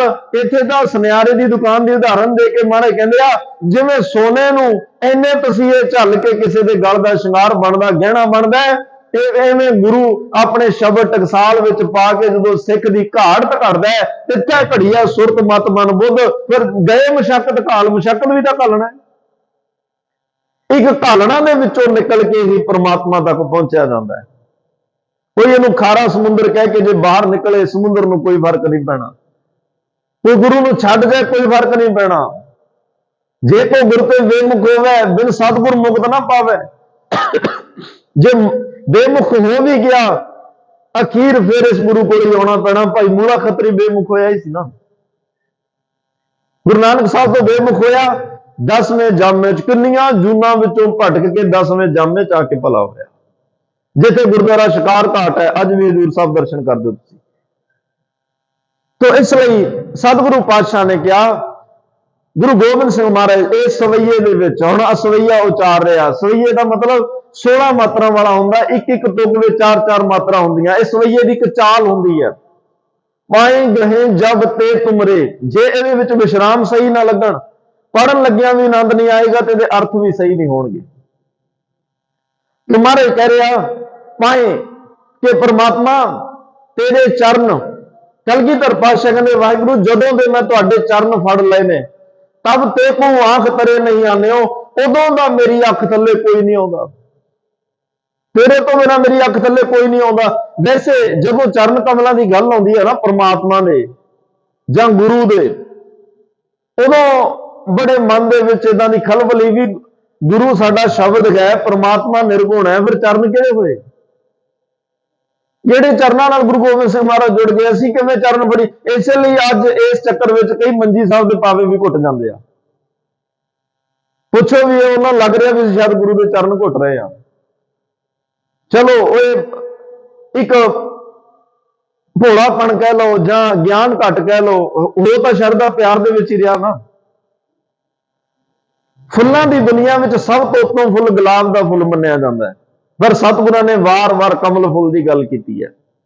ਔਰ ਪ੍ਰਮਾਤਮਾ ਗੁਰੂ ਦੇ ਚਰਨਾਂ ਨੂੰ ਕਮਲ ਫੁੱਲ ਨਾਲ ਤਰਜੀਹ ਦਿੱਤੀ ਹੈ। ਕਮਲ ਫੁੱਲ ਦੀ ਇੱਕ ਖਾਸੀਅਤ ਹੈ ਕਿ ਉਹ ਚਿੱਕੜ ਵਿੱਚ ਪੈਦਾ ਹੁੰਦਾ ਤੇ ਆਪਣੇ ਉੱਪਰ ਇੱਕ ਵੀ ਦਾਗ ਨਹੀਂ ਲੱਗਣ ਦਿੰਦਾ। ਗੁਰੂ ਦੇ ਚਰਨ ਰਹਿੰਦੇ ਆ ਸਮਾਜ ਦੇ ਵਿੱਚ ਹੀ ਨੇ, ਮਾਇਆ ਵਿੱਚ ਹੀ ਨੇ, ਸੰਸਾਰ ਵਿੱਚ ਹੀ ਰਹਿੰਦੇ ਆ, ਪਰ ਜਿਵੇਂ ਕਮਲ ਦਾ ਫੁੱਲ ਚਿੱਕੜ 'ਚ ਰਹਿੰਦਾ ਨਿਰਲੇਪ ਹੈ, ਗੁਰੂ ਦੇ ਚਰਨ, ਪ੍ਰਮਾਤਮਾ ਦੇ ਚਰਨ ਇਹ ਸੰਸਾਰ ਮਾਇਆ ਚਿੱਕੜ 'ਚ ਰਹਿੰਦੇ ਹੋਏ ਵੀ ਨਿਰਲੇਪ ਨੇ, ਕੋਈ ਦਾਗ ਨਹੀਂ ਹੈ, ਕੋਈ ਦਾਗ ਨਹੀਂ। ਜੇ ਪਕੜ ਹੁੰਦੀ ਪੰਜਵੇਂ ਪਾਤਸ਼ਾਹ ਆਪਣੇ ਪਰਿਵਾਰ ਬੱਚਿਆਂ ਨੂੰ ਛੱਡ ਕੇ ਤਵੀਆਂ ਤੇ ਜਾ ਕੇ ਨਹੀਂ ਸੀ ਬੈਠਦੇ, ਕੋਈ ਪਕੜ ਨਹੀਂ ਹੈ। ਜੇ ਪਕੜ ਹੁੰਦੀ ਨੌਵੇਂ ਪਾਤਸ਼ਾਹ ਆਪਣੇ ਪਰਿਵਾਰ ਪੌਣੇ 9 ਸਾਲ ਦੇ ਪੁੱਤਰ ਨੂੰ ਛੱਡ ਕੇ ਦਿੱਲੀ ਕੋਈ ਨਹੀਂ ਸੀ ਜਾਣ ਲੱਗੇ। ਜੇ ਪਕੜ ਹੁੰਦੀ ਦਸਮ ਪਾਤਸ਼ਾਹ ਆਪਣਾ ਸਰਬੰਸ ਕਿਉਂ ਕੁਰਬਾਨ ਕਰਦੇ, ਅੱਖਾਂ ਸਾਹਮਣੇ ਪੁੱਤ ਕਿਉਂ ਸ਼ਹੀਦ ਕਰਾਉਂਦੇ? ਪਕੜ ਨਹੀਂ ਨਾ, ਨਿਰਲੇਪ ਨੇ। ਸਭ ਕਾ ਮਦ ਲਿਪਤ ਹੋ ਰਿਹਾ, ਸਭ ਕੁਝ ਸੰਸਾਰ ਮਾਇਆ ਵਿੱਚ ਰਹਿੰਦੇ ਆ, ਬਸ ਉਹ ਰੱਬ ਦੀਆਂ ਦਾਤਾਂ ਇਹ ਮੰਨਿਆ ਵੀ ਉਹਨੇ ਦਾਤ ਦਿੱਤੀ, ਅੱਜ ਵਾਪਸ ਲੈ ਲਈ, ਲੈਣ ਲੱਗਿਆ ਵੀ ਉਹਦਾ ਧੰਨਵਾਦ ਕੀਤਾ, ਦੇਣ ਲੱਗਿਆ ਵੀ ਉਹਦਾ ਧੰਨਵਾਦ ਕੀਤਾ, ਕੋਈ ਲਾਮਾ ਨਹੀਂ ਦਿੱਤਾ। ਤੇ ਮਹਾਰਾਜ ਸਾਹਿਬ ਕਹਿੰਦੇ ਆ ਇਹ ਜਿਹੜੇ ਭਾਈ ਪ੍ਰਮਾਤਮਾ ਦੇ ਚਰਨ ਨੇ, ਜਿਹਨੂੰ ਮਨ ਕਹਿੰਦੇ ਸਾਧ ਸੰਗ ਹੋਆ ਪ੍ਰਗਾਸ ਚਰਨ ਕਮਲ ਮਨ ਮਾਹੇ ਨਿਵਾਸ, ਤੇ ਇਹ ਉਹ ਚਰਨ ਕਮਲ। ਵੈਸੇ 3 ਚੀਜ਼ਾਂ ਨੇ ਜਿਨ੍ਹਾਂ ਦਾ ਮਹਾਰਾਜ ਨੇ ਜ਼ਿਕਰ ਕੀਤਾ, ਹੁਣ ਤਿੰਨੇ ਹੀ ਨਿਰਗੁਣ ਨੇ। ਚਰਨ ਕਮਲ, ਇੱਕ ਤਾਂ ਜਿਹੜਾ ਪ੍ਰਮਾਤਮਾ ਉਹਦਾ ਕੋਈ ਆਕਾਰ ਨਹੀਂ। ਇੱਥੇ ਜਿਹੜੇ ਚਰਨ ਕਮਲਾਂ ਦੀ ਗੱਲ, ਜਿਹਨੂੰ ਗੁਰੂ ਗੋਬਿੰਦ ਸਿੰਘ ਮਹਾਰਾਜ ਕਹਿੰਦੇ ਮੈਂ ਫੜਿਆ, ਜਾਂ ਜਿਹੜੇ ਚਰਨ ਕਮਲਾਂ ਨਾਲ ਅਸੀਂ ਜੁੜਨਾ, ਉਹ ਉਸ ਨਿਰਗੁਣ ਪ੍ਰਮਾਤਮਾ ਦਾ ਉਪਦੇਸ਼ ਨੂੰ ਚਰਨ ਕਮਲ ਕਿਹਾ ਗਿਆ। ਹੁਣ ਨਾ ਪ੍ਰਮਾਤਮਾ ਦਾ ਕੋਈ ਆਕਾਰ ਹੈ, ਨਾ ਪ੍ਰਮਾਤਮਾ ਦੇ ਦਿੱਤੇ ਹੋਏ ਉਪਦੇਸ਼ ਦਾ ਕੋਈ ਆਕਾਰ ਹੈ, ਇਹ ਵੀ ਜਿਹਨੂੰ ਚਰਨ ਕਮਲ ਕਿਹਾ। ਤੇ ਤੀਸਰੀ ਸਾਡੀ ਆਤਮਾ, ਇਹਦਾ ਵੀ ਕੋਈ ਆਕਾਰ ਨਹੀਂ। ਹੁਣ ਆਤਮਾ ਕਿਸੇ ਨੇ ਵੇਖੀ ਨਹੀਂ ਕਿਹੋ ਜਿਹੀ ਹੁੰਦੀ ਹੈ, ਕੋਈ ਆਕਾਰ ਹੈ ਹੀ ਨਹੀਂ। ਇਹ ਤਿੰਨੇ ਹੀ ਨਿਰਾ ਆਕਾਰ ਨੇ, ਤੇ ਆਤਮਾ ਨੇ ਨਿਰਗੁਣ ਪ੍ਰਮਾਤਮਾ ਦੇ ਦਿੱਤੇ ਹੋਏ ਉਪਦੇਸ਼ ਰੂਪੀ ਚਰਨ ਕਮਲਾਂ ਨਾਲ ਜੁੜ ਕੇ ਉਸ ਨਿਰਗੁਣ ਪ੍ਰਮਾਤਮਾ ਤੱਕ ਪਹੁੰਚਣਾ ਹੈ। ਇਹ ਹੈ ਚਰਨ ਕਮਲ, ਜਿਹਨੂੰ ਕਬੀਰ ਸਾਹਿਬ ਕਹਿੰਦਾ ਕਬੀਰ ਸੁਰਗ ਨਰਕ ਤੇ ਮੈਂ ਰਹਿਓ, सतगुर के प्रसाद चरण कमल की मौज में है, रहो अंत और आद। कबीर चरण कमल की मौज को कह कैसे अनुमान, कह दे को शोभा नहीं देखा ही प्रवान। किवें बयान करा उन्हां चरण कमलों नूं, क्योंकि आकार नहीं ना। आकार हुंदा दृष्टमान हुंदे तां दस्सिया जाना सी वो चरण कमल किहो जिहा। कहदे को शोभा नहीं देखा ही प्रवान। बस उन्हां चरण कमलों नूं तां गुरु उपदेश नूं, परमात्मा दे उपदेश जिहड़ा गुरु राही साडे कोले आ रिहा, ਇਹ ਉਪਦੇਸ਼ ਹੀ ਉਹਦੇ ਚਰਨ ਕਮਲ ਨੇ। ਜਿਹਨੇ ਇਹ ਗੁਰੂ ਉਪਦੇਸ਼, ਪ੍ਰਮਾਤਮਾ ਦਾ ਉਪਦੇਸ਼ ਹਿਰਦੇ 'ਚ ਵਸਾ ਲਿਆ, ਸਮਝ ਲਓ ਉਹਨੇ ਆਪਣੇ ਹਿਰਦੇ ਵਿੱਚ ਗੁਰੂ ਦੇ ਚਰਨ ਵਸਾ ਲਏ ਨੇ। ਗੁਰੂ ਦੇ ਚਰਨਾਂ ਨੂੰ ਘੁੱਟ ਕੇ ਫੜ ਲਿਆ, ਜਿਹਦੇ ਮਨ ਵਿੱਚ ਇਹ ਗੁਰੂ ਦਾ ਉਪਦੇਸ਼ ਵਸ ਗਿਆ ਹੈ। ਤੇ ਇਸ ਲਈ ਮਹਾਰਾਜ ਕਹਿ ਰਿਹਾ, ਭਾਈ ਹਰ ਦਿਨ ਜੋ ਰਹਿਣਾ ਨਰਕ ਸੋ ਸਹਿਣਾ, ਚਰਨ ਕਮਲ ਮਨ ਵਿਧਿਆ। मेरा तो मन चरण कमलों में बनिया पिया, हर रस में रागी नाम लिव लागी, कतो ना जाई निखेदिया। चरण कमल जाका मन रापै, सोग अगन तिस जन ना व्यापै। यह है चरण कमलों की बरकत। चरण कमल ने गुरु का, परमात्मा का उपदेश, जेड़े उपदेश नाल जुड़ जाते हैं, समझ लो चरण कमलों नाल जुड़ गए। ਜਿਹੜੇ ਰੱਬ ਦੇ ਉਪਦੇਸ਼ ਨਾਲ ਜੁੜ ਗਏ ਉਹ ਚਰਨ ਕਮਲਾਂ ਨਾਲ ਜੁੜ ਗਏ, ਔਰ ਜਿਨ੍ਹਾਂ ਦੇ ਮਨ 'ਚ ਗੁਰੂ ਪਰਮਾਤਮਾ ਦਾ ਉਪਦੇਸ਼ ਵਸ ਗਿਆ, ਸ਼ਬਦ ਵਸ ਗਿਆ, ਨਾਮ ਵਸ ਗਿਆ, ਸਮਝ ਲਓ ਗੁਰੂ ਦੇ ਚਰਨ ਉਹਨਾਂ ਦੇ ਹਿਰਦੇ ਵਿੱਚ ਟਿਕ ਗਏ। तो सतगुरु कह रहा तब ते को आंख तरे नहीं अपनाए गए, जब ते तुमरे तब ते को आंख तरे नहीं आने हो। उदों दा पातशाह मैं किसी नूं अख थल्ले नहीं लिया जदों दा मैं तेरे चरनां नाल जुड़ गया। उदों दा मैं किसी नूं होर कोई कर्म कांड नहीं किया, कोई होर पूजा प्रतिष्ठा नहीं की, कोई किसी तरह का वहम भरमा च नहीं पिया, मैं किसी होर भी गल नूं तरजीह दित्ती हुई नहीं, जदों दा मैं तेरे चरनां नाल जुड़िया। ਤੇ ਜੇ ਅੱਜ ਸਾਡੇ ਜੀਵਨ ਵਿੱਚ ਹੋਰ ਬੜਾ ਕੁਝ ਚੱਲ ਰਿਹਾ, ਬੜੇ ਕਰਮ ਕਾਂਡ ਚੱਲ ਰਿਹਾ, ਬੜੀਆਂ ਮਨ ਮਨੌਤਾਂ ਚੱਲ ਰਹੀਆਂ, ਬੜੀਆਂ ਥਾਵਾਂ ਤੇ ਪੂਜਾ ਪ੍ਰਤਿਸ਼ਠਾ ਚੱਲ ਰਹੀ ਹੈ, ਇਹਦਾ ਮਤਲਬ ਇਹ ਹੈ ਕਿ ਅਸੀਂ ਅਜੇ ਉਹਦੇ ਚਰਨਾਂ ਨਾਲ ਨਹੀਂ ਜੁੜੇ, ਸਾਡੀ ਉਹਦੇ ਨਾਲ ਸਾਂਝ ਨਹੀਂ ਬਣੀ। ਜਦੋਂ ਉਸ ਇੱਕ ਤੇ ਪੂਰਨ ਵਿਸ਼ਵਾਸ ਹੋ ਗਿਆ, ਫਿਰ ਸਾਡੇ ਵੀ ਤਬ ਤੇ ਕੋ ਆਂਖ ਤਰੇ ਨਹੀਂ ਆਨੇ, ਫਿਰ ਸਾਡੀ ਵੀ ਅੱਖ ਥੱਲੇ ਹੋਰ ਨਹੀਂ ਕੋਈ ਆਉਣਾ, ਸਾਡੀਆਂ ਅੱਖਾਂ ਵਿੱਚ ਕੋਈ ਹੋਰ ਨਹੀਂ ਵਸ ਸਕਦਾ, ਕੋਈ ਨਹੀਂ ਬੈਠ ਸਕਦਾ। ਅੱਖਾਂ ਵਿੱਚ ਉਹੀ ਵਸਦਾ ਜਿਹਨੂੰ ਮਨ ਚਾਉਣ ਲੱਗ ਪਏ, ਜਿਹਦੇ ਤੇ ਮਨ ਪਤੀਜ ਜਾਏ। ਅੱਖਾਂ 'ਚ ਉਸੇ ਦੀ ਤਸਵੀਰ ਵਸਦੀ ਹੈ। ਜਿਸ ਦਿਨ ਪਰਮਾਤਮਾ ਸਾਡੇ ਮਨ 'ਚ ਵਸ ਗਿਆ, ਫਿਰ ਉਹਦੇ ਤੋਂ ਬਿਨਾਂ ਹੋਰ ਅੱਖਾਂ 'ਚ ਕੋਈ ਨਹੀਂ ਬੈਠੇਗਾ, ਕੋਈ ਨਹੀਂ ਵਸੇਗਾ।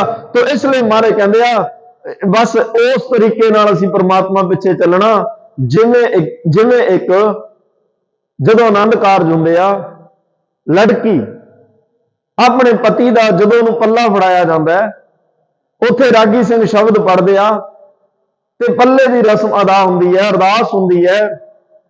ਉਹ ਕੱਲੀ ਸਿਰਫ ਉਹ ਪੱਲਾ ਫੜਾਉਣ ਦੀ ਰਸਮ ਤੱਕ ਗੱਲ ਸੀਮਤ ਨਹੀਂ, ਗੱਲ ਬੜੀ ਅੰਦਰਲੀ ਗੱਲ ਹੈ। ਉਹ ਜਿਹਨੂੰ ਮਹਾਰਾਜ ਕਹਿੰਦੇ ਆ, ਉਹ ਉਸ ਫਿਰ ਲੜਕੀ ਦੀ ਰਸਨਾ ਤੋਂ ਉਹ ਸ਼ਬਦ ਕਹੇ ਜਾ ਰਹੇ ਆ, ਉਸਤਤ ਨਿੰਦਾ ਨਾਨਕ ਜੀ ਮੈਂ ਹੱਬ ਵਜਾਈ ਛੋੜਿਆ ਹਮ ਕਿਸ ਤਿਆਗੀ, ਹੱਬੇ ਸਾਗ ਕੁੜਾਵੇ ਡਿੱਠੇ ਤੋਂ ਪੱਲੇ ਟੈਂਡੇ ਲਾਗੀ। ਉਸ ਲੜਕੀ ਨੇ ਉਸ ਦਿਨ ਇਹ ਕਿਹਾ, ਲੈ मैं अपने मां बाप भैन भरा सब नूं छड्ड के अपने पति नूं कह रही है, मैं तेरे पल्ले लग गई, हुण मेरी पत दा रखवाला तू है, मेरे दुख सुख दा भाईवाल तू है, मैं तेरे पल्ले लगी, सब छड्ड दित्ते। महाराज कहंदे आपां नूं भी इदां ही भरोसा उस परमात्मा ते रख के कहना ही पएगा, महाराज लो अज असीं तुहाडे शब्द दा पल्ला फड़ लिया, सारे अंग साग झूठे जाण के छड्ड दित्ते आ, सब नूं मैं झूठ नाशवंत समझ के छड्ड दिता है, सिर्फ तुहाडा हुण शब्द दा पल्ला फड़िया, हुण तेरिਆਂ दी तुहानूं लाज होवे। हुण इहदी लाज तुसीं रखनी आ, तो सतगुरु पातशाह जरूर कृपा करदे आ। गुरु गोबिंद सिंह महाराज कहंदे पाए गए जब ते तुमरे तब ते को आंख तरे नहीं आनियो। हुण अगला बचन राम रहीम पुराण कुरान,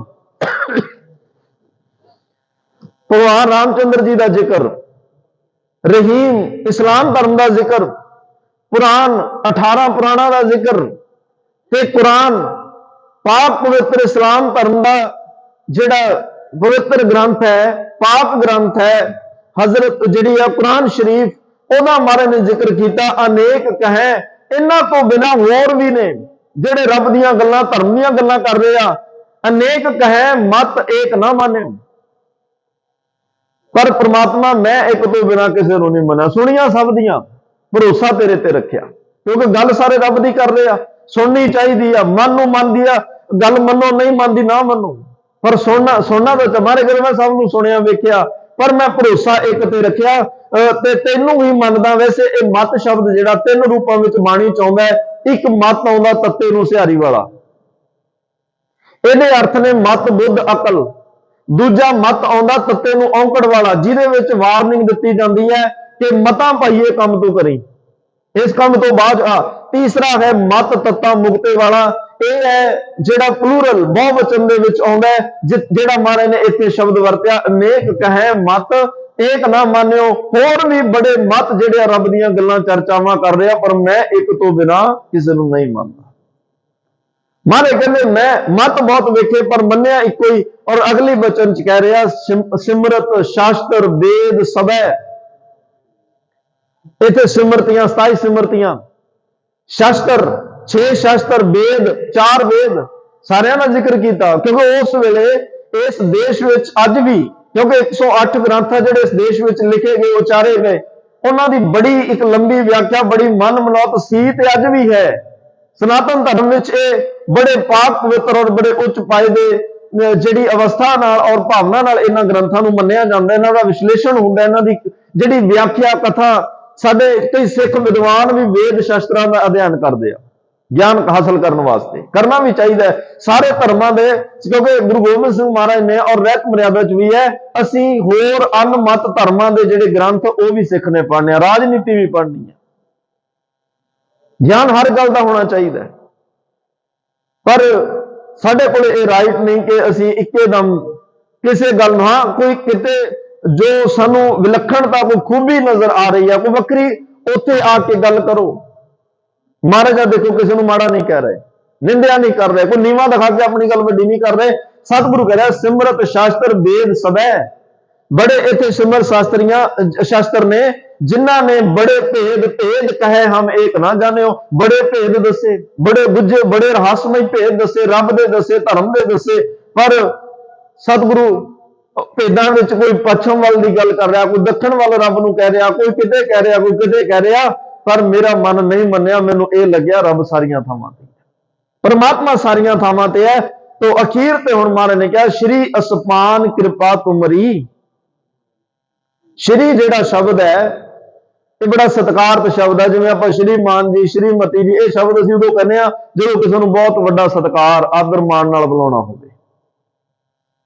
ਅਸਪਾਨ ਖੜਗ ਧਾਰੀ, ਕਿਰਪਾਨ ਧਾਰੀ ਪਰਮਾਤਮਾ, ਪਰਮਾਤਮਾ ਦੇ ਨਾਮ ਗੁਰੂ ਗੋਬਿੰਦ ਸਿੰਘ ਮਹਾਰਾਜ ਨੇ ਕਿਤੇ ਭਗਉਤੀ, ਕਿਤੇ ਅਸਤੁਜ, ਕਿਤੇ ਖੜਗ ਚੇਤ, ਕਿਤੇ ਅਸਪਾਨ, ਇਦਾਂ ਦੇ ਨਾਮਾਂ ਨਾਲ ਰੱਬ ਨੂੰ ਸੰਬੋਧਨ ਕੀਤਾ। ਹੁਣ ਰੱਬ ਨੂੰ ਸੰਬੋਧਨ ਕਰ ਰਿਹਾ ਸ਼੍ਰੀ ਅਸਪਾਨ ਕਿਰਪਾ ਤੁਮਰੀ ਕਰ, ਮੈਂ ਨਾ ਕਹੋ ਸਭ ਤੋਏ ਬਖਾਨਿਓ।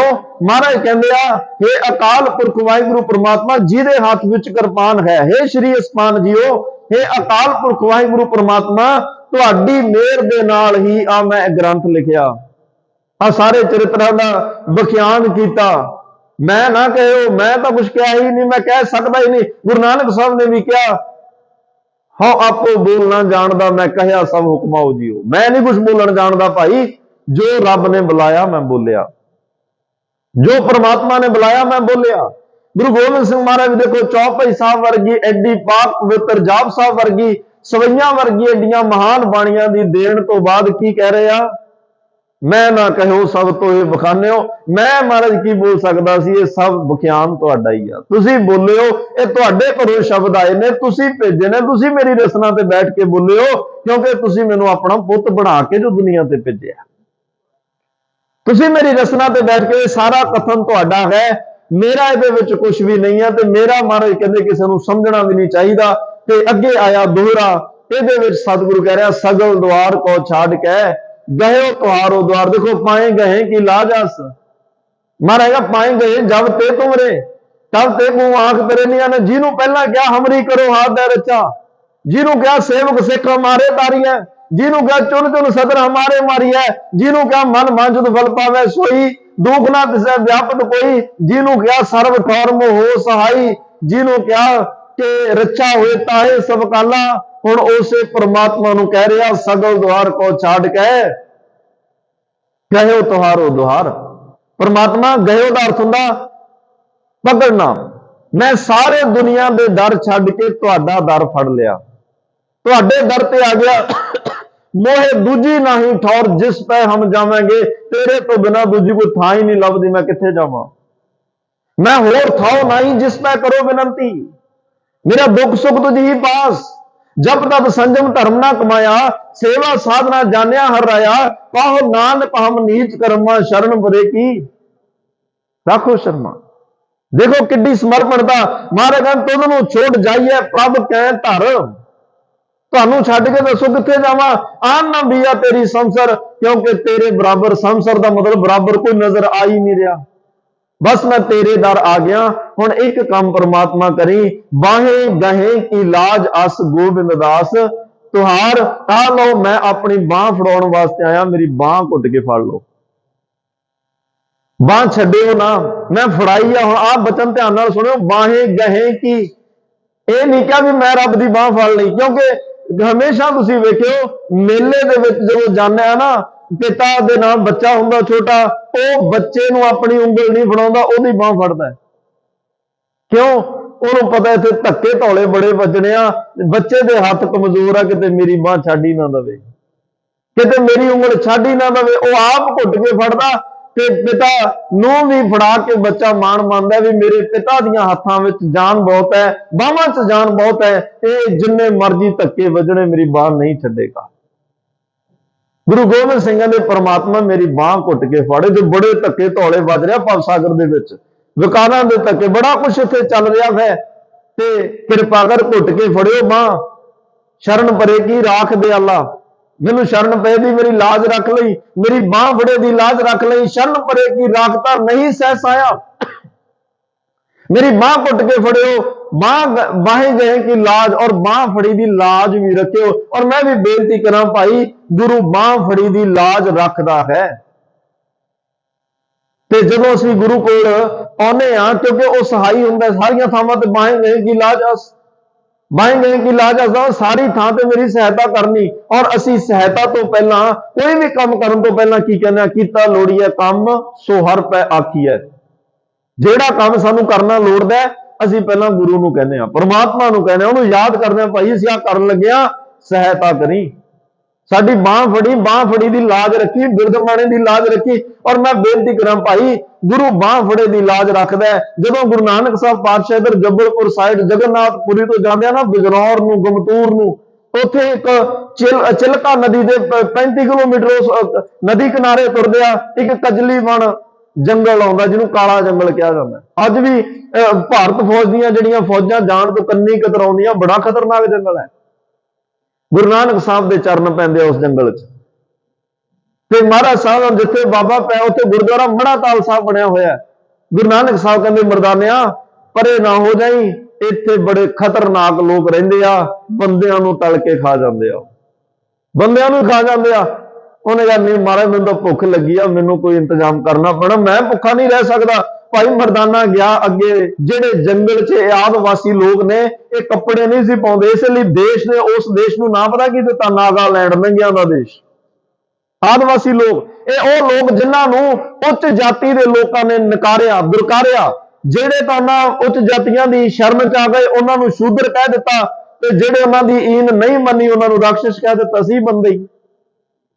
ਫਿਰ ਉਹਨਾਂ ਨੂੰ ਜਦੋਂ ਕੋਈ ਗੋਰੀ ਚਿੱਟੀ ਚਮੜੀ ਦਾ ਬੰਦਾ ਨਜ਼ਰ ਆਉਂਦਾ ਸੀ, ਕੋਈ ਸਾਫ਼ ਸੁਥਰਾ ਨਜ਼ਰ ਆਉਂਦਾ ਸੀ, ਉਹਨਾਂ ਨੂੰ ਲੱਗਦਾ ਵੀ ਕਿਸੇ ਉੱਚੇ ਘਰਾਣੇ ਦਾ ਹੋਣਾ। ਉਹ ਫਿਰ ਆਪਣੀ ਕਿਹੜ ਕੱਢਣ ਲਈ ਉਸ ਬੰਦੇ ਨੂੰ ਤਲੇ, ਉਸ ਕੜਾਹੇ ਵਿੱਚ ਤੇਲ ਪਾਇਆ, ਉਹ ਤੇ ਤਲ ਕੇ ਉਹਨੂੰ ਖਾਂਦੇ ਸੀ ਵੀ ਇਹਨਾਂ ਨੇ ਸਾਨੂੰ ਰਾਖਸ਼ਾਂ ਦਾ ਨਾਮ ਦਿੱਤਾ ਹੈ। ਬੰਦੇ ਹੀ ਸੀ ਉਹ, ਦਰਕਾਰੇ ਗਏ ਉਹ। ਤੇ ਅੱਜ ਭਾਈ ਮਰਦਾਨਾ ਜੀ ਭੁੱਖ ਲੱਗੀ, ਗੁਰੂ ਨਾਨਕ ਸਾਹਿਬ ਨੇ ਕਿਹਾ ਨਾ ਜਾਈ, ਚਲਿਆ ਗਿਆ, ਤੇ ਸਾਹਮਣੇ ਕੋਡੇ ਰਾਖਸ਼ ਨੇ ਫੜ ਲਿਆ, ਬੰਨ ਲਿਆ, ਹੁਣ ਛੁਰੀਆਂ ਤਿੱਖੀਆਂ ਕਰ ਰਿਹਾ ਤਲ। ਜਦੋਂ ਨਾ ਮੁੜਿਆ, ਗੁਰੂ ਨਾਨਕ ਸਾਹਿਬ ਪਾਤਸ਼ਾਹ ਨੇ ਵੇਖਿਆ, ਮਹਾਰਾਜ ਕਹਿਣ ਲੱਗੇ, ਬਾਲਿਆ ਲੱਗਦਾ ਮਰਦਾਨਾ ਫੜਿਆ ਗਿਆ। ਮਰਦਾਨੇ ਨੂੰ ਫੜ ਲਿਆ, ਉਹ ਕਹਿੰਦਾ ਮਹਾਰਾਜ ਫੜੇ ਹੀ ਰਹਿਣ ਦਿਓ, ਤੁਹਾਡੀ ਗੱਲ ਨਹੀਂ ਮੰਨਦਾ, ਉਹ ਜਿੱਦ ਬਹੁਤ ਕਰਦਾ, ਜਿੱਦ ਨਾਲ ਕਦੇ ਪਿਆਸ ਲੱਗਦੀ ਆ, ਕਦੇ ਭੁੱਖ, ਫੜਿਆ ਰਹਿਣ ਦਿਓ, ਉਹਦੀ ਕਹਾਣੀ ਨਿਬੜਨ ਦਿਓ। ਮਹਾਰਾਜ ਕਹਿੰਦੇ ਨਹੀਂ, ਮੈਂ ਉਹਦੀ ਘਰ ਤੋਂ ਬਾਹ ਫੜ ਕੇ ਲੈ ਕੇ ਆਇਆ ਨਾਲ। ਬਾहें ਗਏ ਕੀ ਲਾਜਾਸ, ਮੈਂ ਬਾਲਿਆ ਦੀ ਬਾਹ ਫੜੀ ਆ, ਤੇ ਯਾਦ ਰੱਖ ਬਾहें ਫੜੇ ਕੀ ਲਾਜ। ਜਿਨ੍ਹਾਂ ਦੀ ਮੈਂ ਬਾਹ ਫੜ ਲਵਾਂ, ਬਾਹ ਫੜਨ ਵਾਲਿਆਂ ਦੀ ਮੈਨੂੰ ਲਾਜ ਰੱਖਣੀ ਪੈਂਦੀ ਆ, ਬਾਹ ਫੜਨ ਵਾਲਿਆਂ ਦੀ ਮੈਨੂੰ ਲਾਜ ਪਾਲਣੀ ਪੈਂਦੀ ਆ। ਦੂਸਰ ਮੋਹਿ ਹੈ ਤਾਂ ਸਿਉ ਕਾਜਾ, ਇੱਕ ਤਾਂ ਬਾਹ ਫੜੇ ਕੀ ਲਾਜਾ, ਦੂਸਰ ਮੋਹਿਤ ਹੈ ਤਾਂ ਸਿਉ ਕਾਜਾ, ਇੱਕ ਉਹਦੇ ਨਾਲ ਮੈਨੂੰ ਕਾਰਜ ਵੀ ਰਹਿੰਦਾ ਹੈ। ਹਰ ਵੇਲੇ ਭਾਈ ਮਰਦਾਨੇ ਦਾ ਮੇਰੇ ਬਿਨਾ ਸਰ ਸਕਦਾ ਹੈ, ਬਾਲਿਆ ਮੇਰਾ ਮਰਦਾਨੇ ਬਿਨਾ ਨਹੀਂ ਸਰਦਾ, ਕਿਉਂਕਿ ਉਹ ਕੀਰਤਨ ਦੀ ਖੁਰਾਕ ਦਿੰਦਾ ਮੈਨੂੰ। ਕੀਰਤਨ ਮੇਰੀ ਖੁਰਾਕ ਹੈ, ਉਹ ਰਵਾਬ ਵਜਾਉਂਦਾ ਕੀਰਤਨ, ਮੈਂ ਕੀਰਤਨ ਬਿਨਾਂ ਰਹਿ ਨਹੀਂ ਸਕਦਾ। ਇੱਕ ਉਹਦੇ ਨਾਲ ਕਾਰਜ ਬੜਾ ਵੱਡਾ ਮੇਰਾ, ਉਹ ਰਵਾਬ ਵਜਾਏਗਾ, ਉਹਦੀ ਰਵਾਬ ਸੁਣ ਕੇ ਪਤਾ ਨਹੀਂ ਕਿੰਨਿਆਂ ਦਾ ਭਲਾ ਹੋਣਾ। ਇੱਕ ਉਹਦੀ ਮੈਂ ਬਾਹ ਫੜੀ ਆ, ਦੂਜਾ ਇੱਕ ਕਾਰਜ ਵੀ ਹੈ ਵੱਡਾ, ਜਿਹੜਾ ਉਹਦੀ ਰਵਾਬ ਵੱਜਣ ਨਾਲ ਹੀ ਸਿੱਧ ਹੋਣਾ। ਮੈਂ ਉਹਨੂੰ ਛੱਡ ਨਹੀਂ ਸਕਦਾ। ਇਸ ਲਈ ਮਹਾਰਾਜ ਸਾਹਿਬ ਕਹਿੰਦੇ, ਮੈਂ ਉਹਦੀ ਬਾਹ ਫੜੀ ਆ ਤੇ ਉਹਨੂੰ ਮੈਂ ਲੈ ਕੇ ਆਉਣਾ ਬਚਾ ਕੇ। ਸਤਿਗੁਰੂ ਬਾਹ ਫੜੇ ਦੀ ਲਾਜ ਇੱਥੋਂ ਤੱਕ ਪਾਲਦੇ ਆ। ਚਲੋ ਇਹ ਤਾਂ ਕੌਡੇ ਰਾਖਸ਼ ਦੀ ਗੱਲ। ਕੱਲ ਭਾਈ ਕਿਤੇ ਖੁਦਾ ਨਾ ਖਾਸਤਾ ਕੋਈ ਮਾੜਾ ਕਰਮ ਹੋਇਆ, ਜਮਾਂ ਦੇ ਵਸ ਪੈ ਗਏ, ਗੁਰੂ ਨਾਨਕ ਨੂੰ ਜਿਨ੍ਹਾਂ ਨੇ ਬਾਹ ਫੜਾਈ ਹੋਏਗੀ, ਬਾਹ ਫੜੇ ਦੀ ਲਾਜ ਗੁਰੂ ਨਾਨਕ ਉੱਥੇ ਵੀ ਨਿਭਾਉਂਦਾ ਹੈ, ਉੱਥੇ ਵੀ ਤਾਂ ਹੀ ਮਾਰੇ ਗਿਆ, ਨਾਨਕ ਕਚੜਿਆਂ ਸਿਓ ਤੋੜ, ਢੂੰਡ ਸੱਜਣ ਸੰਤ ਪੱਕਿਆਂ, ਉਹ ਜੀ ਬੰਦੇ ਵਿਛੜੇ ਉਹ ਮੋਇਆ ਨਾ ਜਾਈ ਛੋੜ। ਭਾਈ ਗੁਰੂ ਨਾਨਕ ਦਰਗਾਹ ਦਾ ਵਕੀਲ ਹੈ, ਬਾਹ ਫੜਾ ਦੋ, ਜੇ ਕੱਲ ਨਰਕਾਂ 'ਚ ਜਮਾਂ ਦੇ ਵਸ ਪੈ ਗਏ, ਉੱਥੇ ਲੋੜ ਪਈ ਗੁਰੂ ਨਾਨਕ ਉੱਥੇ ਵੀ ਤੁਹਾਡੇ ਨਾਲ ਹੋਏਗਾ। खैर सतगुरां दी बख्शिश नाल अज चौपई साहब इस पावन बाणी दी संपूर्णता होई। चलो ऐसी चार बाणियां महाराज ने सेवा लई। मैं भी बेनती, यह सफर किया अंदरला सी। जप तो चले फिर जाप आया। जप विच असीं क्या जिन्नी नाम ते आया गए मसकत घाल। फिर जाप जाप जाप साहब विच की एहसास होया? दुकालंग प्रणासी दयालंग स्वरूपे सदा अंग संगे अभंग। एहसास होगा भी रब है ते नाल है। ते फिर मन च प्रेम पैदा हो गया। फिर सवैयां विच आया साच कहो सुन लियो सदै जिन प्रेम कियो तिन ही प्रभ आयो। ये प्रेम उस परमात्मा लिए पैदा होया। ते फिर सिख दे अंदरों अरदास निकली। उन्होंने पता लग गया रब है जिहदा मैं जाप कीता वो है मेरे अंग संग है। ते मैं उन्होंने हुण दिन रात प्रेम करना। प्रेम विचों ये शब्द निकल गए हमरी करो हाथ दे रच्छा पूर्ण हो जित की जाए। प्रेम विचों अरदास हुक्म थोड़ी चलाना। जो प्रेम हो गया प्रेम करने वाले दे अगे बेनतियां होंदियां ने। लो हुण जिन्हां ने ये चार पड़ा तय कर ले, जिन्हां ने जप कर लिया, जिन्हां ने जाप कर लिया, जिन्हां दे मन च प्रेम आ गया, जिन्हां ने बेनती चौपई अरदास भी कर लई ते ये कह दिता सगल द्वार को छड़ के गयो तुहारो द्वार बाएं गए कि लाज अस गोबिंदास तुहार। ते ओ भावना नाल मन तो कल नूं ये भी कह दे आनंद पिया मेरी माए सतगुरु मैं पाया। कल नूं है ते महाराज साहब कहते आनंद पिया मेरी माए सतगुरु मैं पाया। ते फिर जिंदगी विच आनंद भी पाई वरतेगा। तो हुण आनंद साहब की बाणी विच किवें आनंद आउणा है वो सतगुरु किरपा करनगे। आउण वाले समय च उहनूं विचारन दा यतन करांगे। इन्नियां बेनतियां प्रवान तमाम भुलां चुकां दी खिमा देवो सज्जण अस्सी सड़ियां जो होवे साहिब सो मेल। बस फिर यही कहांगा चौपई साहब की बाणी का अभ्यास रज के करियो क्योंकि ये बाणी मन इच्छित फल देने वाली है। रज के करियो सब थाई सहाई सहायता करने वाली बाणी है ते परमात्मा नाल भरोसा पक्का करने वाली बाणी है। तमाम भुलां दी खिमा देवो सज्जण अस्सी सड़ियां जो होवे साहिब सो मेल। आओ सारी संगत आनंद साहब की बाणी हाजरी फिर अरदास बेनती में जुड़ा हुक्मनामे सरवण करने आ। जिवें जिवें वाहिगुरू का जाप करते आए उस तरह जान की कृपालता करनी जी। आनंद साहिब राम कली महला तीजा। आनंद एक ओंकार सतगुर प्रसाद। आनंद भया मेरी माए सतगुरु मैं पाया। राग रतन परिवार परियां शब्द गावने आईयां कह नानक आनंद हुआ सतगुरु मैं पाया।